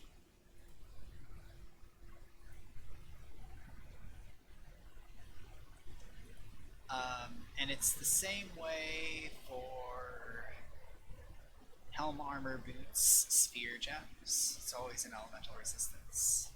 I think for cubes and helm, armor, boots, it's always just a basic stat. Movement speed, effect duration. I don't know. Not really, I guess, is the answer to that.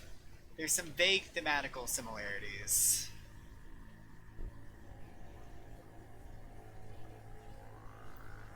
So for these spheres, it's companion health. For this, it's light radius. Yeah, not really. Just like the higher up you get, the better the effect is. For star gems, amulet ring accessory is always like a class specific mechanic. Or magic find. Or no, in helm, armor, boots. I think it's. No, I'm just remembering everything wrong.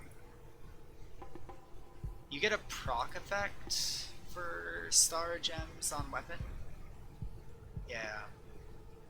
Star sockets are actually genuinely a lot more rare than the other sockets.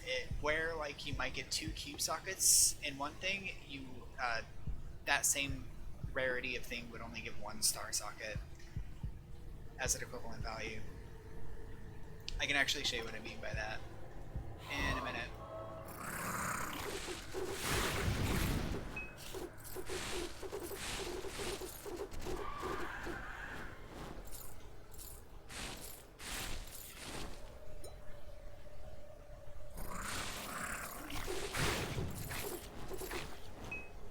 I would say there is a correlation. They're just very vague.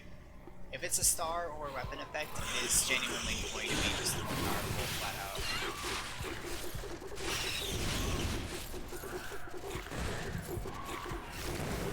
Oh no, it's the botanist.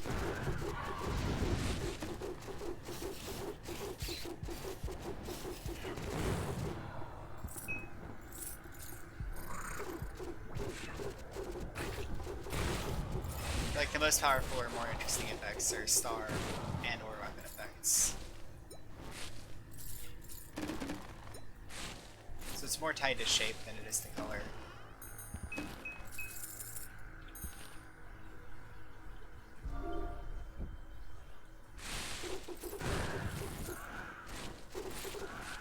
Game says strike down your foes. I get more damage.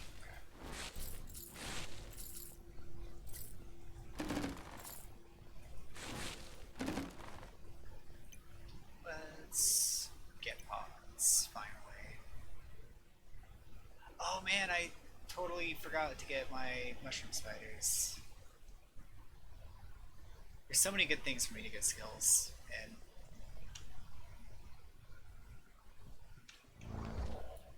there we go.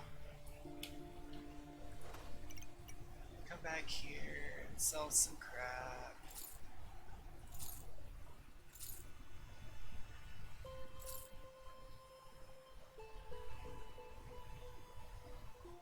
Oh shoot, did I throw out the boots I was gonna equip? No, I didn't. Yeah, whatever. I don't think I really want that. It's always memorable, the first unique you get, which is Union. And the Fright Cap was the first unique I got that I just didn't really want.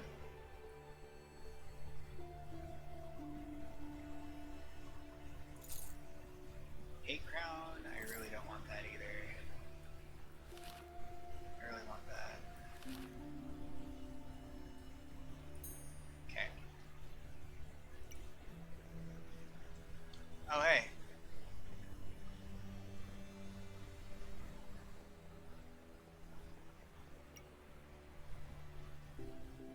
Oh, create a trail of poison as you walk. I somehow completely missed that. Oh, there you go. Here it is. Big old ball of poison. I bet the pools stack. They probably do. Right, I can talk to this person, and I can show you kind of what I mean. So if I equip a weapon here, we can actually check all the possible sockets. So you can get 1 star, 2 cubes, a cube and a sphere, or 2 spheres, and that's it. That's all you got.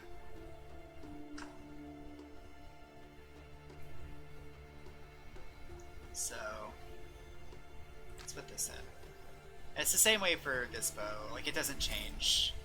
Oh hey, I got my star socket, that's great.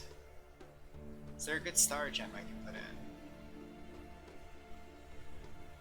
Burn foes hit for damage. Damage foes hit for an additional amount of immediate frost damage. Chance for chain lightning on hit. 15% chance for 106% chain lightning is pretty good, I will say. But I don't know if I want to burn a polished star gem on that. Yeah, like, boy, I have 223 of this gem. This is fine. I could just do this. I could also spend a small amount of gems, a small amount of these, 5 of these, to make 1 gem of a higher tier. So I can upgrade get one of these. Shut that in there. You got better poison. And you can destroy the gems if you want. That's basically free. Cut foes hit for 37% bleed damage per second for 3 seconds.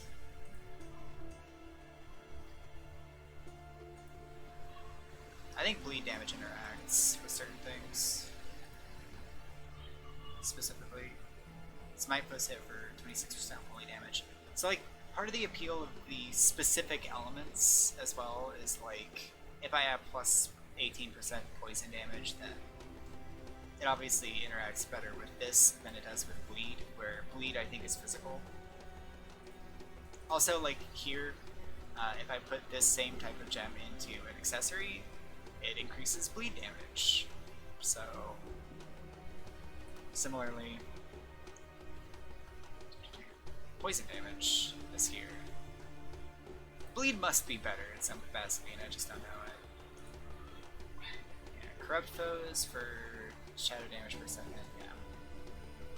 So it's whatever. Let's roll for a socket. I can get a single socket of any given type. Cube sockets on a weapon are pretty good. Yeah, I would say that's probably better for me. It's like, in Sphere I'm missing like mana cost reduction, attack speed. I like attack speed. Mana on hit. Don't really want that. Health on hit, maybe. Cooldown reduction. Overpower. Overpower is good because overpower just ignores enemy resistances. Ignoring 11% of enemy resistances is pretty good later. Not right now though. Just flat damage. Reach increases AoE, or like the width of projectiles, stuff like that.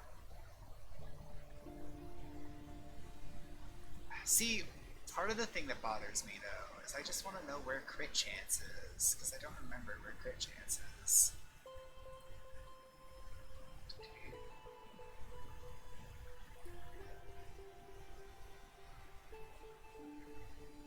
Because critical chance is something I value a lot more than crit damage right now.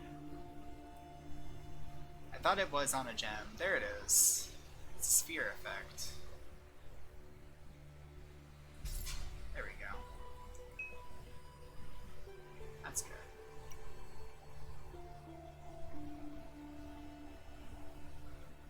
We'll have that later. Just messing around with gems. Leaving this trail of poison behind is really alarming, by the way. Just leaves me really genuinely worried. And what can I do with this? Physical damage I don't care about, but I don't think that can change. Crit damage I care about. Care about damage. So let's augment these two just to lock them in. Max that out. Max the damage. And then we'll roll and see what we get. Pick up radius and that stays physical damage. Okay, so minor effects, what do I want? Maybe Magic Find? Let's roll for that. Magic Find! There it is. There we go. And now my bow is maxed out, as much as I can make it. And this, to me, is a thing of beauty. I don't know if this applies to anybody else, but to me this is a thing of beauty. Just seeing a pretty competent weapon that I made. Finding it is just really cheap to me. Just absolute random chance of getting something cool. Whatever. But whenever I did it, and all of the numbers are nice and round and big, that's a lot more fun for me. I might actually use this ring, but I'm gonna want to get rid of some of these things. The lightning damage is nothing I can really do anything about. May as well just level that up. Believe it or not, Diablo, like, a lot of games haven't really done this. haven't really done the same kind of thing. And I think it's maybe because, like, I think there might be a good reason for that. It's just, I don't enjoy it as much. I think I want to keep resist all. I don't think I need resist all, but not right now, but and let's reroll. Hurt, whatever. Crit damage, that's good. Can I possibly get crit chance? I could. I could get crit chance. Frost Orb. Overpower, whatever. Shadow Orb, overpower. Kill healing. Meh. Overpower. Hurt, movement speed, health. This isn't really expensive, but I'm also not going to be recouping any of my money that I spend on this. Kill Explode. Chance to explode foes upon their death, dealing 30% of their max health as ethereal damage to nearby foes. That's pretty cool. I'm going to keep that. Oops. Crit damage. Fire damage. Fire damage. Holy Smite, what is this? What can this be? Yeah, okay, I should. Holy Resist, damage. Right, I can just check here. So, damage, Holy Resist. I don't mind the damage, actually. I might keep the damage.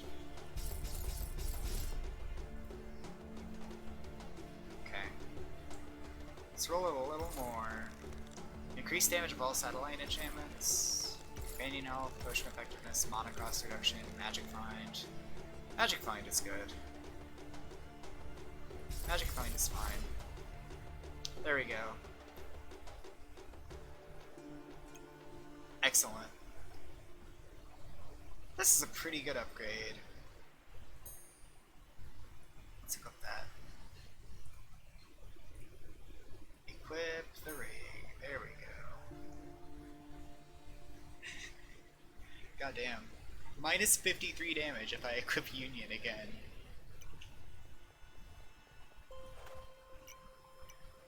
Let's sell Union.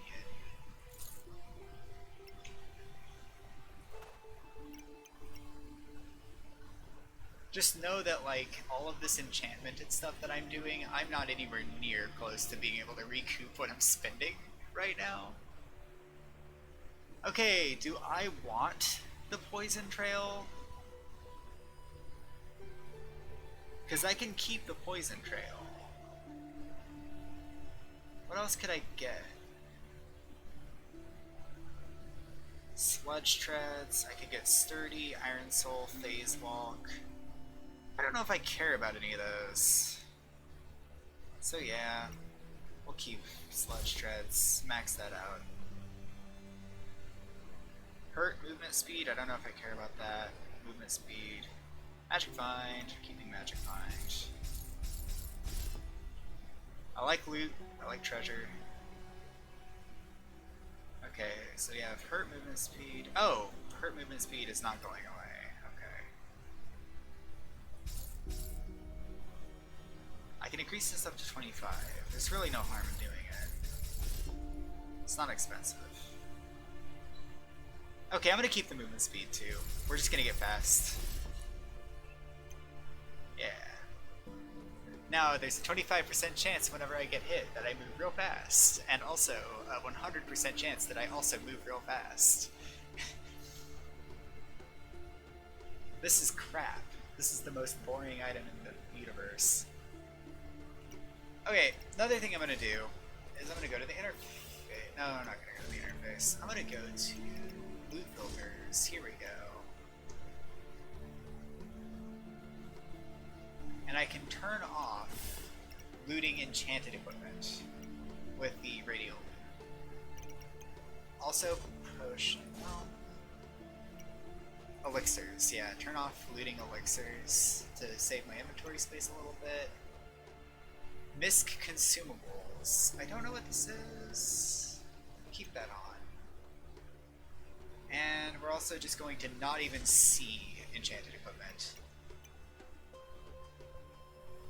Remove quality filtered item from the game world. And I don't even want to see elixirs. Don't even care. Okay.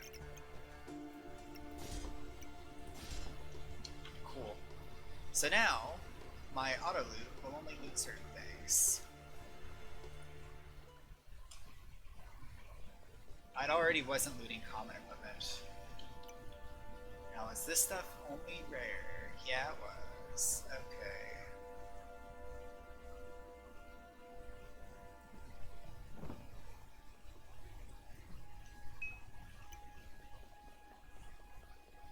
Now, I have this pretty scary poison trail.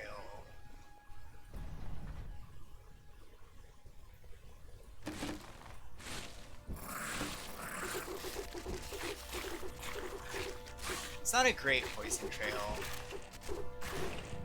It does kill things, but I can't tell if my spider wings are killing things faster. I think they are.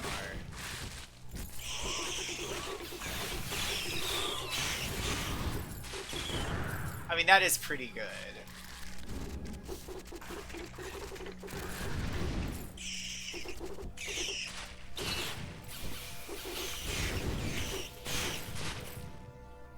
That's pretty good.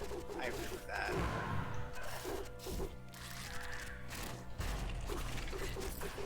And I'm aware that I passed the objective, I passed the room. I'm gonna keep my kill streak up for now though. There we go. That's all I wanted. It's a locked treasure chest. The entrance to the upper temple hall should be nearby.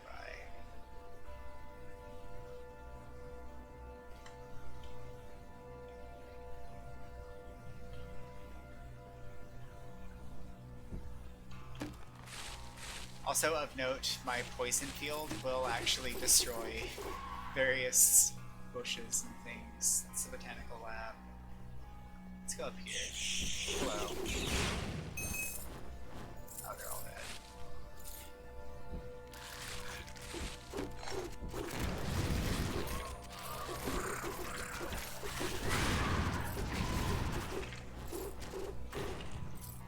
I gained a mastery, so let's just get poison. Poison boost.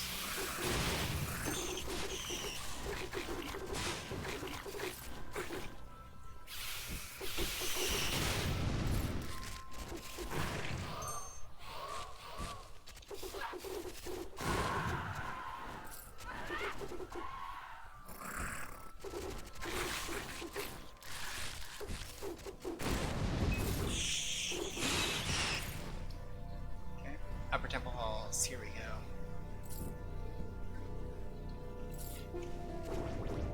Oh wait, some boots just popped out of my base there. Just dropped on the ground.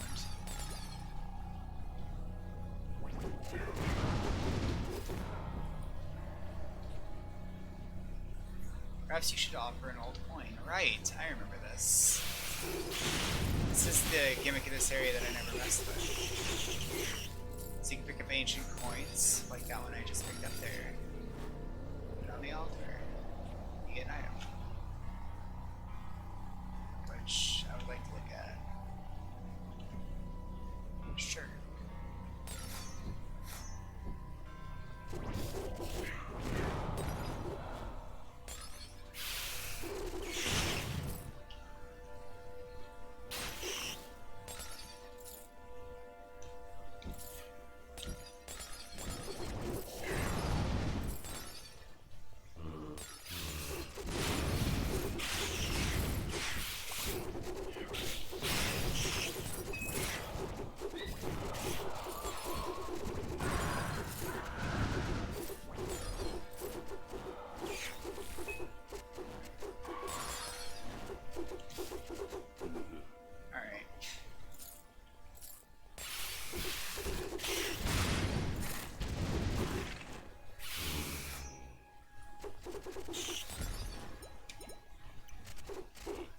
This is a bag. You can get bags of varying rarities. Each rarity up is like +2 slots or something. And that's what the grayed out slots in your inventory are.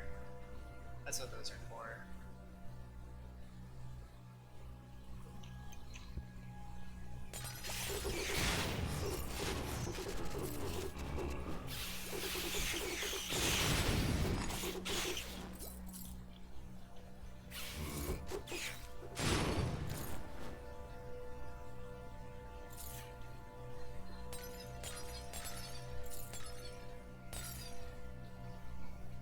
Storage area.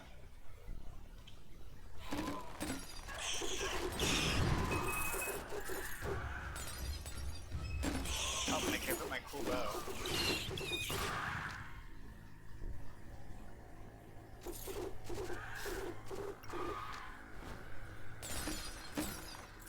Right, I remember the storage area now.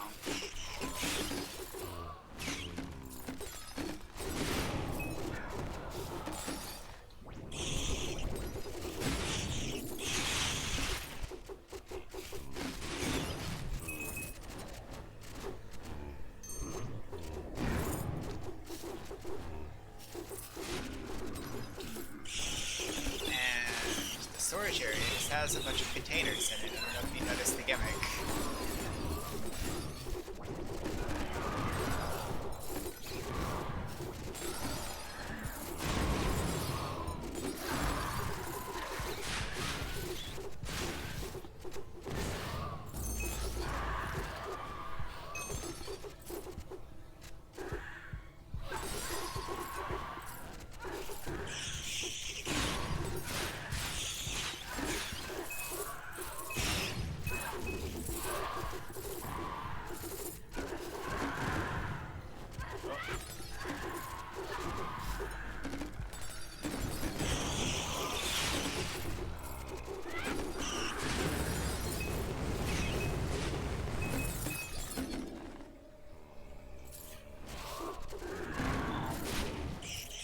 Kill streak here now.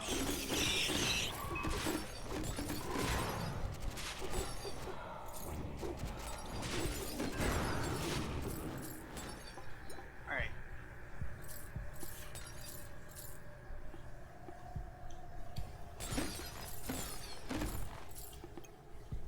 Let's level up. I can get pods, or I can get growth.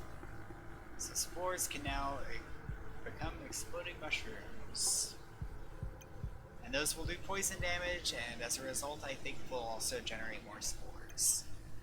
And then this skill I can turn into increased spore chance. By the way, I can swap this anytime I want. So like if I decide I don't want poison damage and I want reach instead, I can just transfer all the points over to reach, basically. For example. I don't know if I really emphasized that, but it's really neat. The gimmick is that there's a lot of boxes. Boxes and jars and stuff.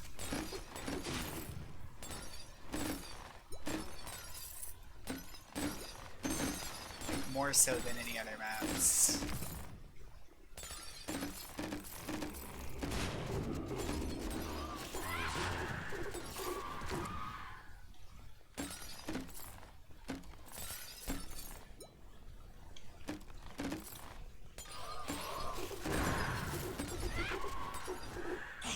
It's not really a very exciting gimmick.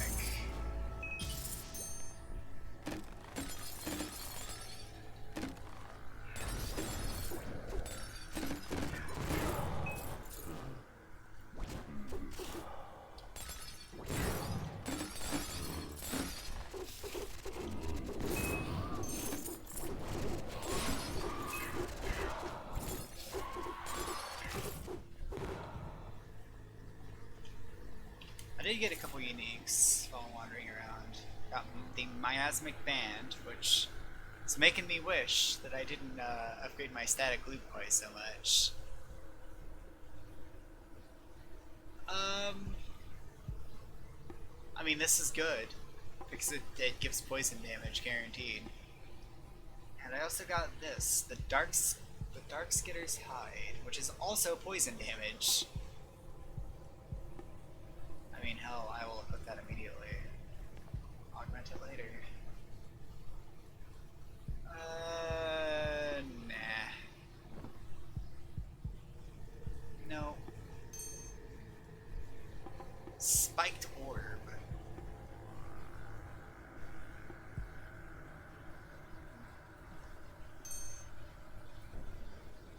Yeah, this game's cool. It doesn't have online multiplayer, but I think you can technically do local multiplayer online with like Parsec or something. I don't really know how good Parsec is with that kind of stuff, but Spotify and goodness, neat. Both lay eggs, yet are mammals.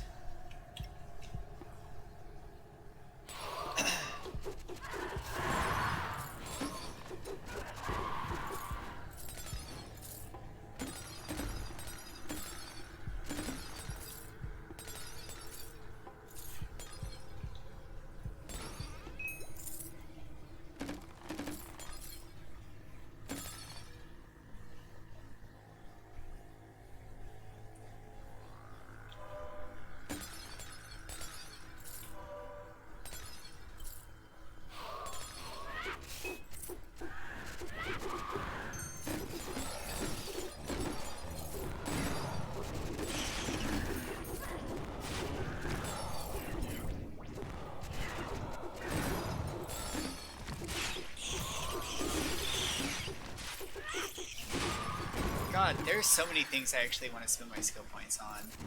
I'm actually pretty excited.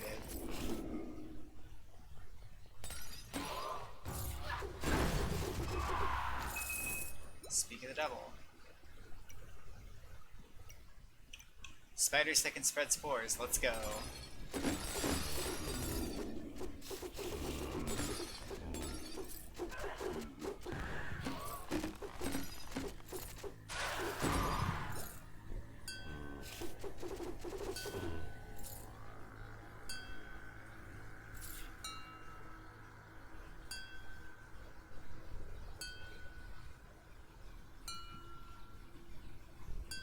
Parsec's good for local multiplayer only experiences, I think. It's the gimmick. Oh hey, spider bite. Hey, you know how I took that physical damage bow and augmented it and gave it a whole lot of love? Guess what? Guess what I just got? Guess what we found?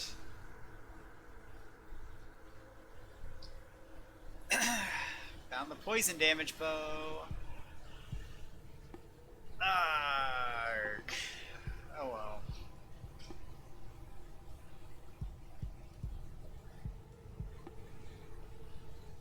Well, I guess I've got some things to enchant, huh?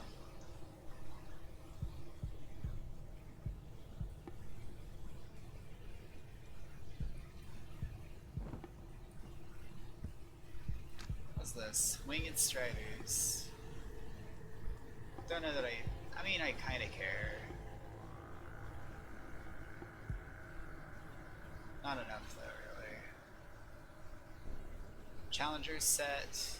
Shrines will always spawn a champion monster, and twice as likely to encounter unstable dimensions in challenge rolls.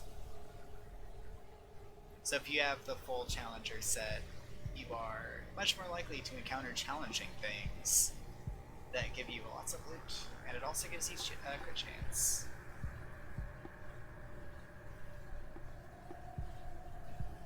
Don't care. Well, we're going to be upgrading those eventually. And this is better. And I don't know if we're going to use those.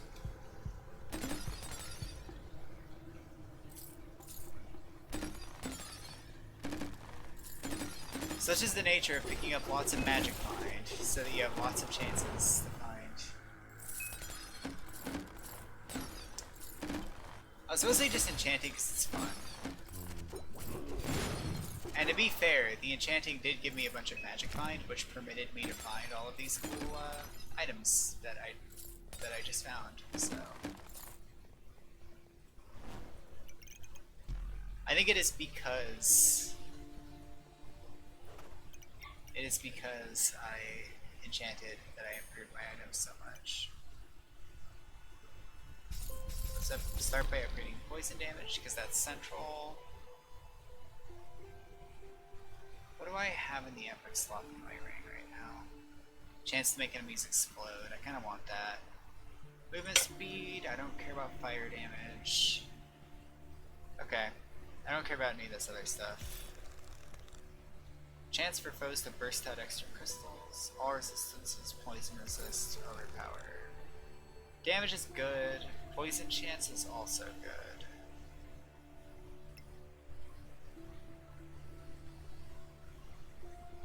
Oh, wind struck. I don't care about that.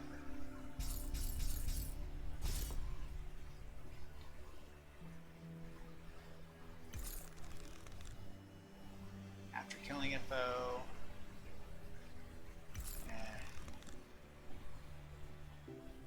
Chance to heal. I like crit chance. Crit chance is basically just damage.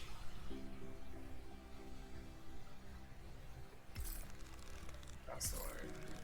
Lightning. Movement speed.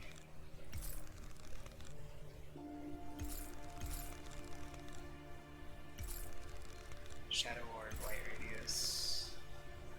Don't care about the explosions. Evasion is nice. Evasion is a nice idea.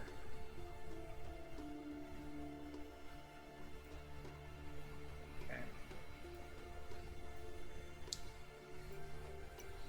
Oops. Clicking back into the game window.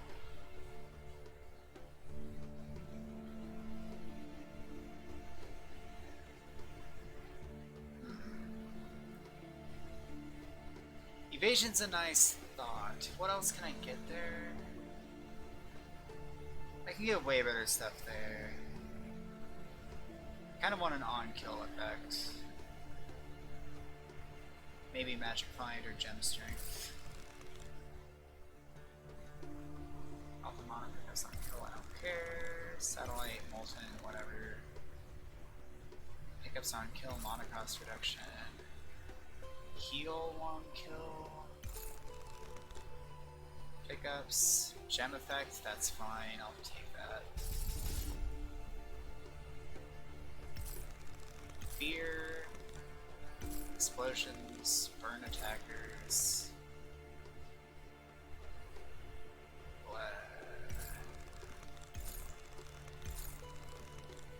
I don't want knockback. Lightning, lightning. Fear, poison! That's wind struck. I don't want to do it when I get hit. I don't want to make people pay for hitting me 5% of the time. That sounds like crap. Physical damage orb. Fine. Movement speed on kill. That's good enough.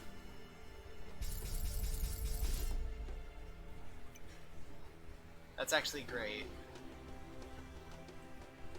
Let's put that. You have poison damage built right in. Now if I equip you right now. Okay, so I need a damage roll. For sure. Corrupt, satellite, whatever, knockback. Shadow damage, thorns. Damage is good.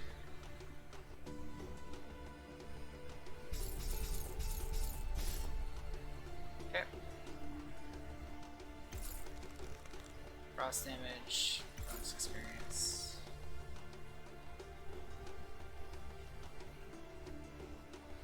Oh, I can get an epic effect.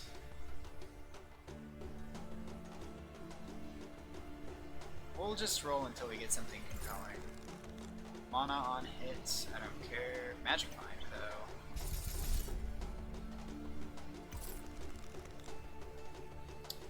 Crowned foes are like elite monsters.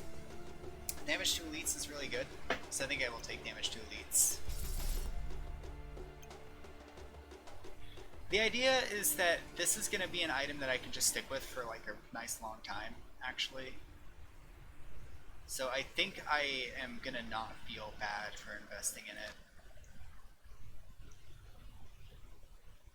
even though on paper, like, this is quite a bit better, I think the actual, like, focus to good effects are going to be better in the long run. So I don't need that. Anything else? This armor I can make better.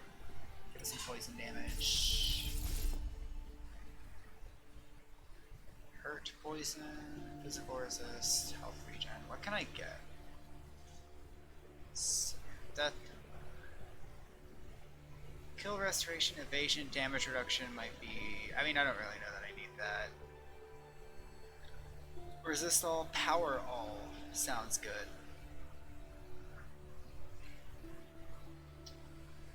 Gem strength.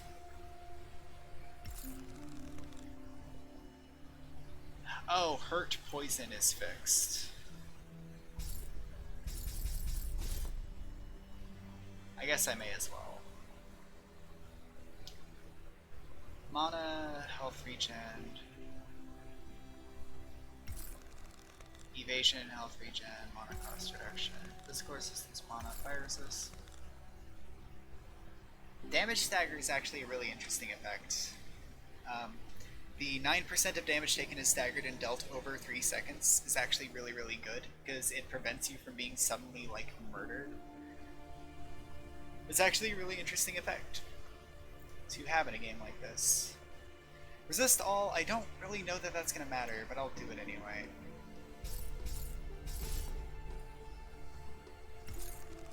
Health regen, holy resist, health regen, pick up strength, mana, mana regen, fire resist, electric orb, when hit, mana regen, not gonna need that, health thorns, physical resist, pick up radius, damage stagger, health regen, gem power. I'll take Gem Tower. Mana, physical resist, health, mana, health, health. Mana regen, physical resist. Holy Nova when hit. Mana regen.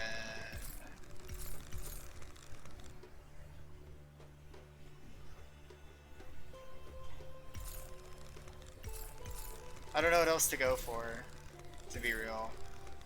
Like, what are my options again? Power all is kind of what I want.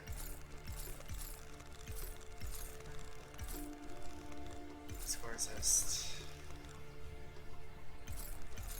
Because I think power all is literally like... I'm just gonna spend my money at a very alarm. There we go. Plus 13% damage to all elements. There we go. Excellent. Awesome. That's what I was looking for. And I mean, I have gem strength, so I may as well augment some of my gems. I'll throw a gem into some of my items. I think circle gems are good. Yeah, crit chance. Do crit chance.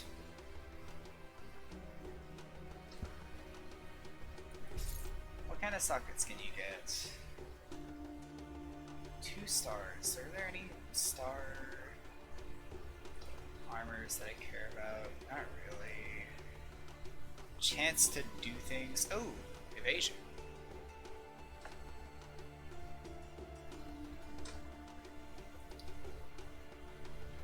Chance to poison when hit. Soul duration is not useful. Companion damage. I got square sockets right now. Yeah, with square sockets I can just do holy damage. And circle sockets I can do elemental resist, I don't care. Alright, companion damage it is.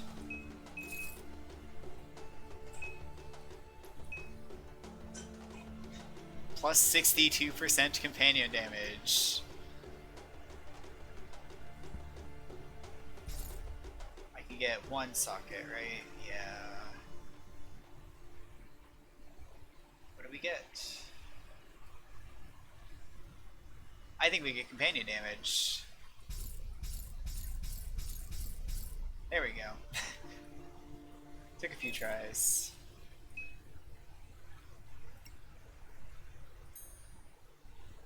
What do we want on our ring? Magic Mind, Light Radius. Light Radius, Holy. We can get damage. Wait, am I dumb? I might be dumb. I'm not dumb. Okay.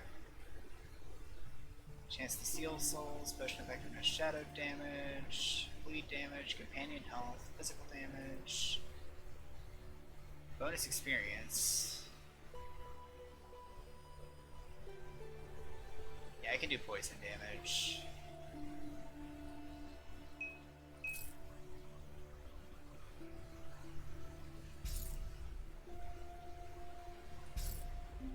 Cube. I'm probably gonna stick with this for a while. Double that poison damage. Okay, that's good enough. Alright, we are freshly equipped with numbers. So now I need to find the secret passage, which I think is in the garden somewhere.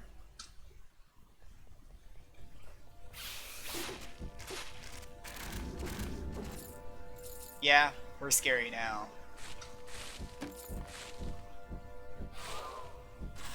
Life is a deity.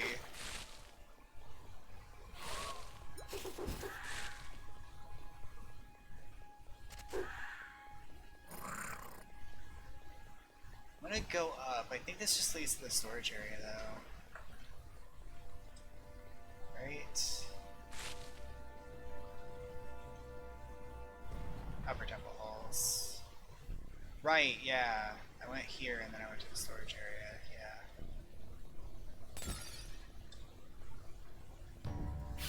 Offering chamber. That looks interesting. Doesn't that look interesting? I think it looks interesting. Hey, that's thunder. Just look at my spiders go, jeez. They actually legit do like 300 damage per bite. I added so much companion damage. Oh, see ya. I'll take your vault key, I suppose.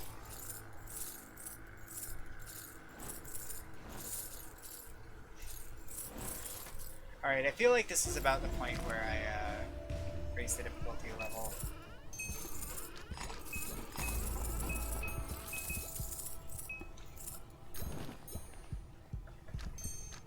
Okay.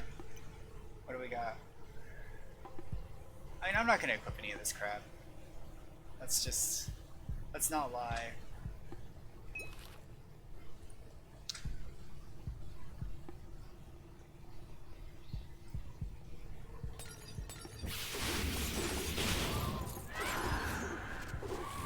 Man, I've gotten to the point where I'm actually doing several thousand damage in one hit.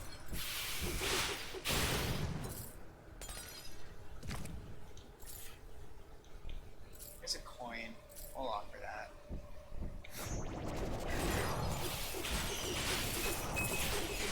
Shock bats.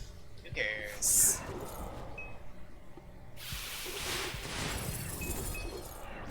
See, I think this is the fun part, right? Is once you actually get, like, kind of a good idea of what you're gonna do, you just go all in on that thing you're gonna do. You know? I think that's the fun part of the game. And then you can just ignore all of it from there on out.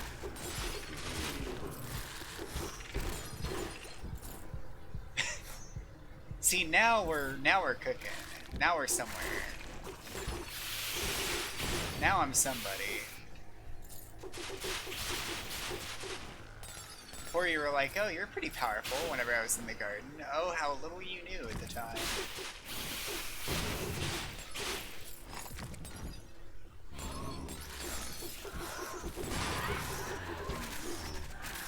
It's excellent.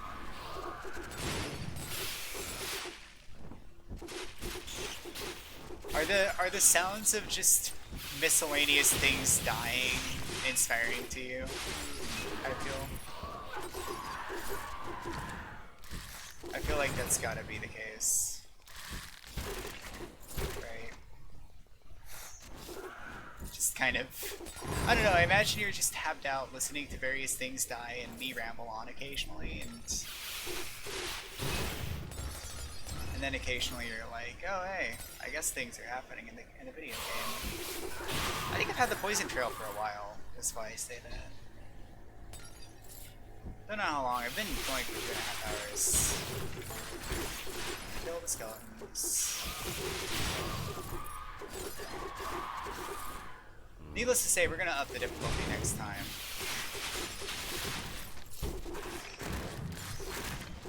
Because you can change the difficulty of these games on the fly, and you're kind of meant to.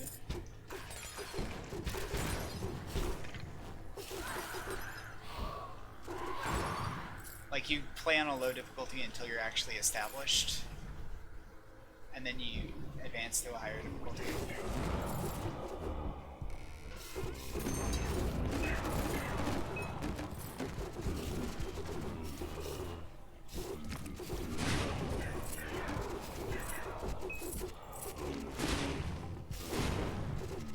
To be honest, same.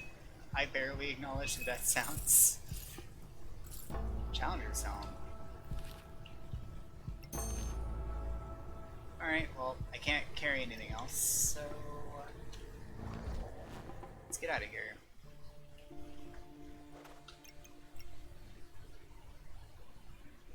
Sell equipment of rare and lower, because I'm probably not going to use it.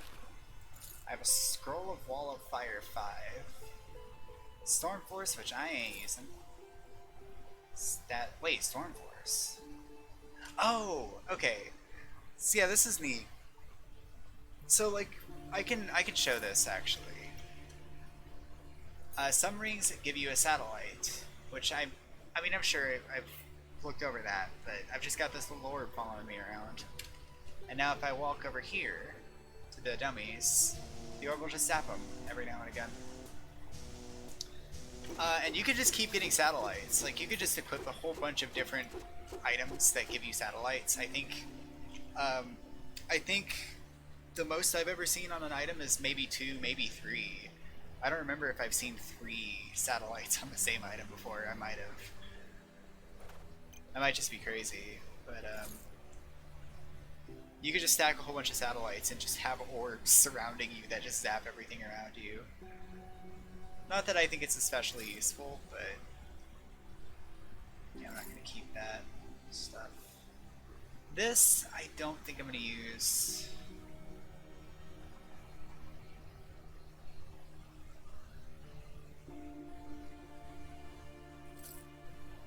Challenger's Helm. I think there's Challenger's Armor. Yeah, let me get a few scrolls of return just in case. Okay, just come back here. Oh, that was another Challenger's Helm. Dang it. Oh well. Oh, you know what?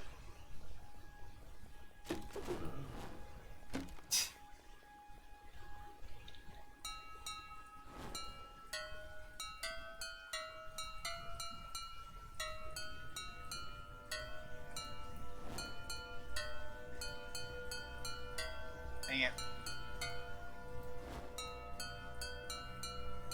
There we go.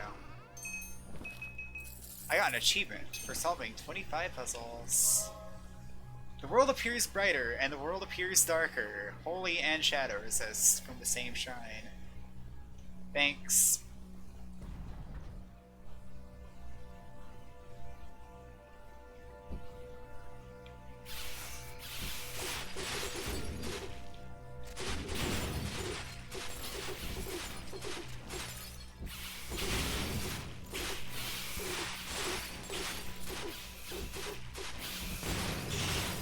By the way, if you ever think you can't make anything fun and decent in Game Maker, this is a Game Maker game. I just wanted to bring that up. I always like to bring that up and remind myself every time I play this, because it's quite good. Alright. Let's go this way. Go up.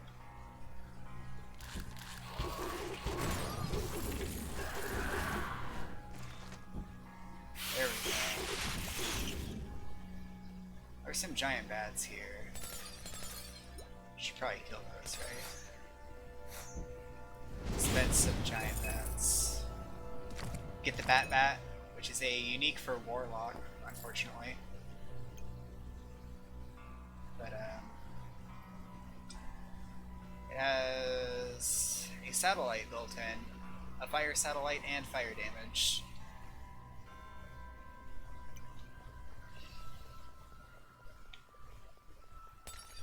So it's very much a fire warlock's unique. And now we're gonna fight a boss. If you can't guess how long this boss is gonna last, you don't know me very well.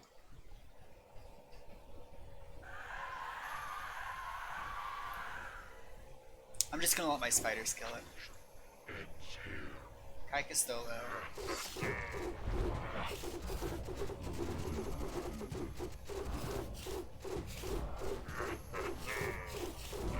Oh, see you later. Valiant effort, though. And I found the secret passage.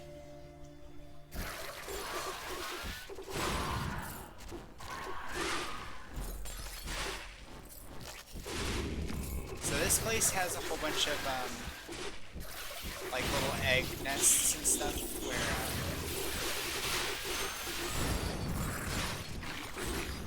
pretty confident I'm gonna get drowned out. A bunch of little like egg deposits, bundles of eggs for enemies pop out. So if you ever need to maintain your combo, you just approach those. Enemies will pop out.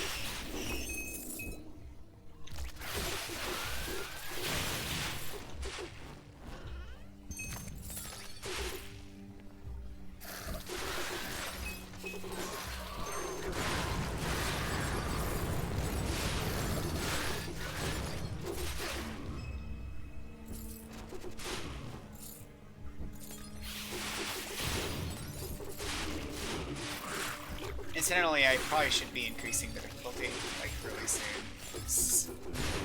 Things have gotten a little bit too trivial.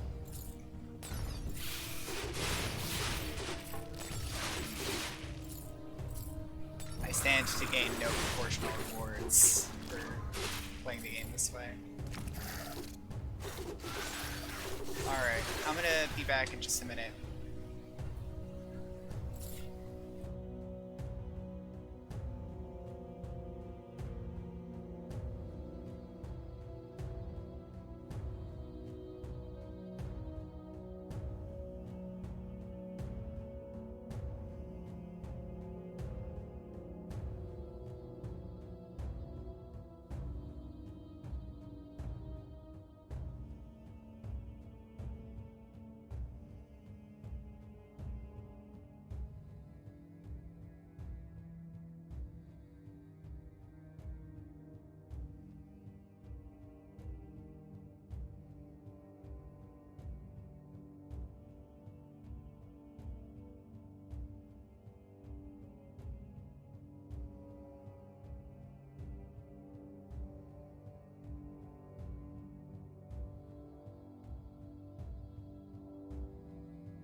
Hello. I'm gonna have to call a stop to Chronicon for today. I didn't really do anything, I just killed a couple bugs. Actually, before we do, I'm gonna spend my skill points, but then I'm gonna stop and eat some dinner, and maybe we'll come back to it soon and play a little bit more. I'm gonna put that on slot 4. Let's see what active skill I can get here. Vine Shot. An arrow imbued with vines which will grow from the foe hit by the arrow and latch on up to 4 foes within 5.5 meters, dragging them closer and repeatedly dealing poison damage per second to all foes it's attached to. Doesn't really latch on to as many foes as I would like. Bramblevine. Summon a Bramblevine plant that will whip all foes who come near it for a little while. Lasts 5 seconds, has a 5-second cooldown. You can have up to 1 active at a time.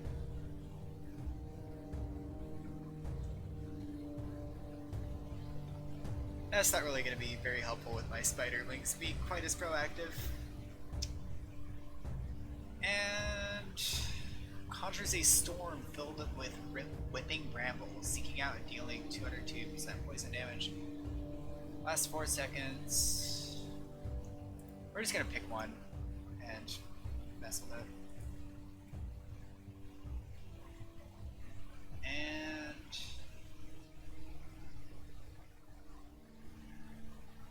make my spiderlings better. And mastery wise, there we go.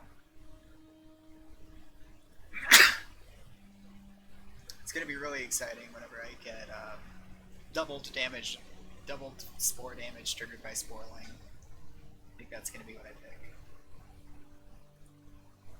What? Increase healing, whatever. That's my points spent, and I wanted to show real quick that my poison damage is 206%, which is pretty good. Just to point that out. And the skill I got is this. Oh. It's just the tornado made of vines, presumably. What else can I get here? So Bramblevine is like... Yeah, I can just place this Bramblevine and it just like whips. It's a bit disturbing looking to me. And Vine Shot, which it's just a shot. Doesn't have a long cooldown though. We'll do Bramble Storm. Alright, that's gonna be a stopping point, and I'm gonna increase the difficulty when we come back. Sell my crap first. Trying to make it a good stopping point. Sell that. Sell that. Sell that. Froststone. I did not notice I got this. Gives a frost satellite and fire resist. Good for somebody who isn't me.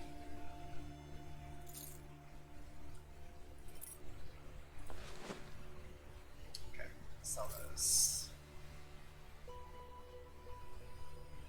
Alright. And that's it. Alright. Thank you for coming, Tam. And anybody who watched. I will be resuming Chronicon at another point, I suppose.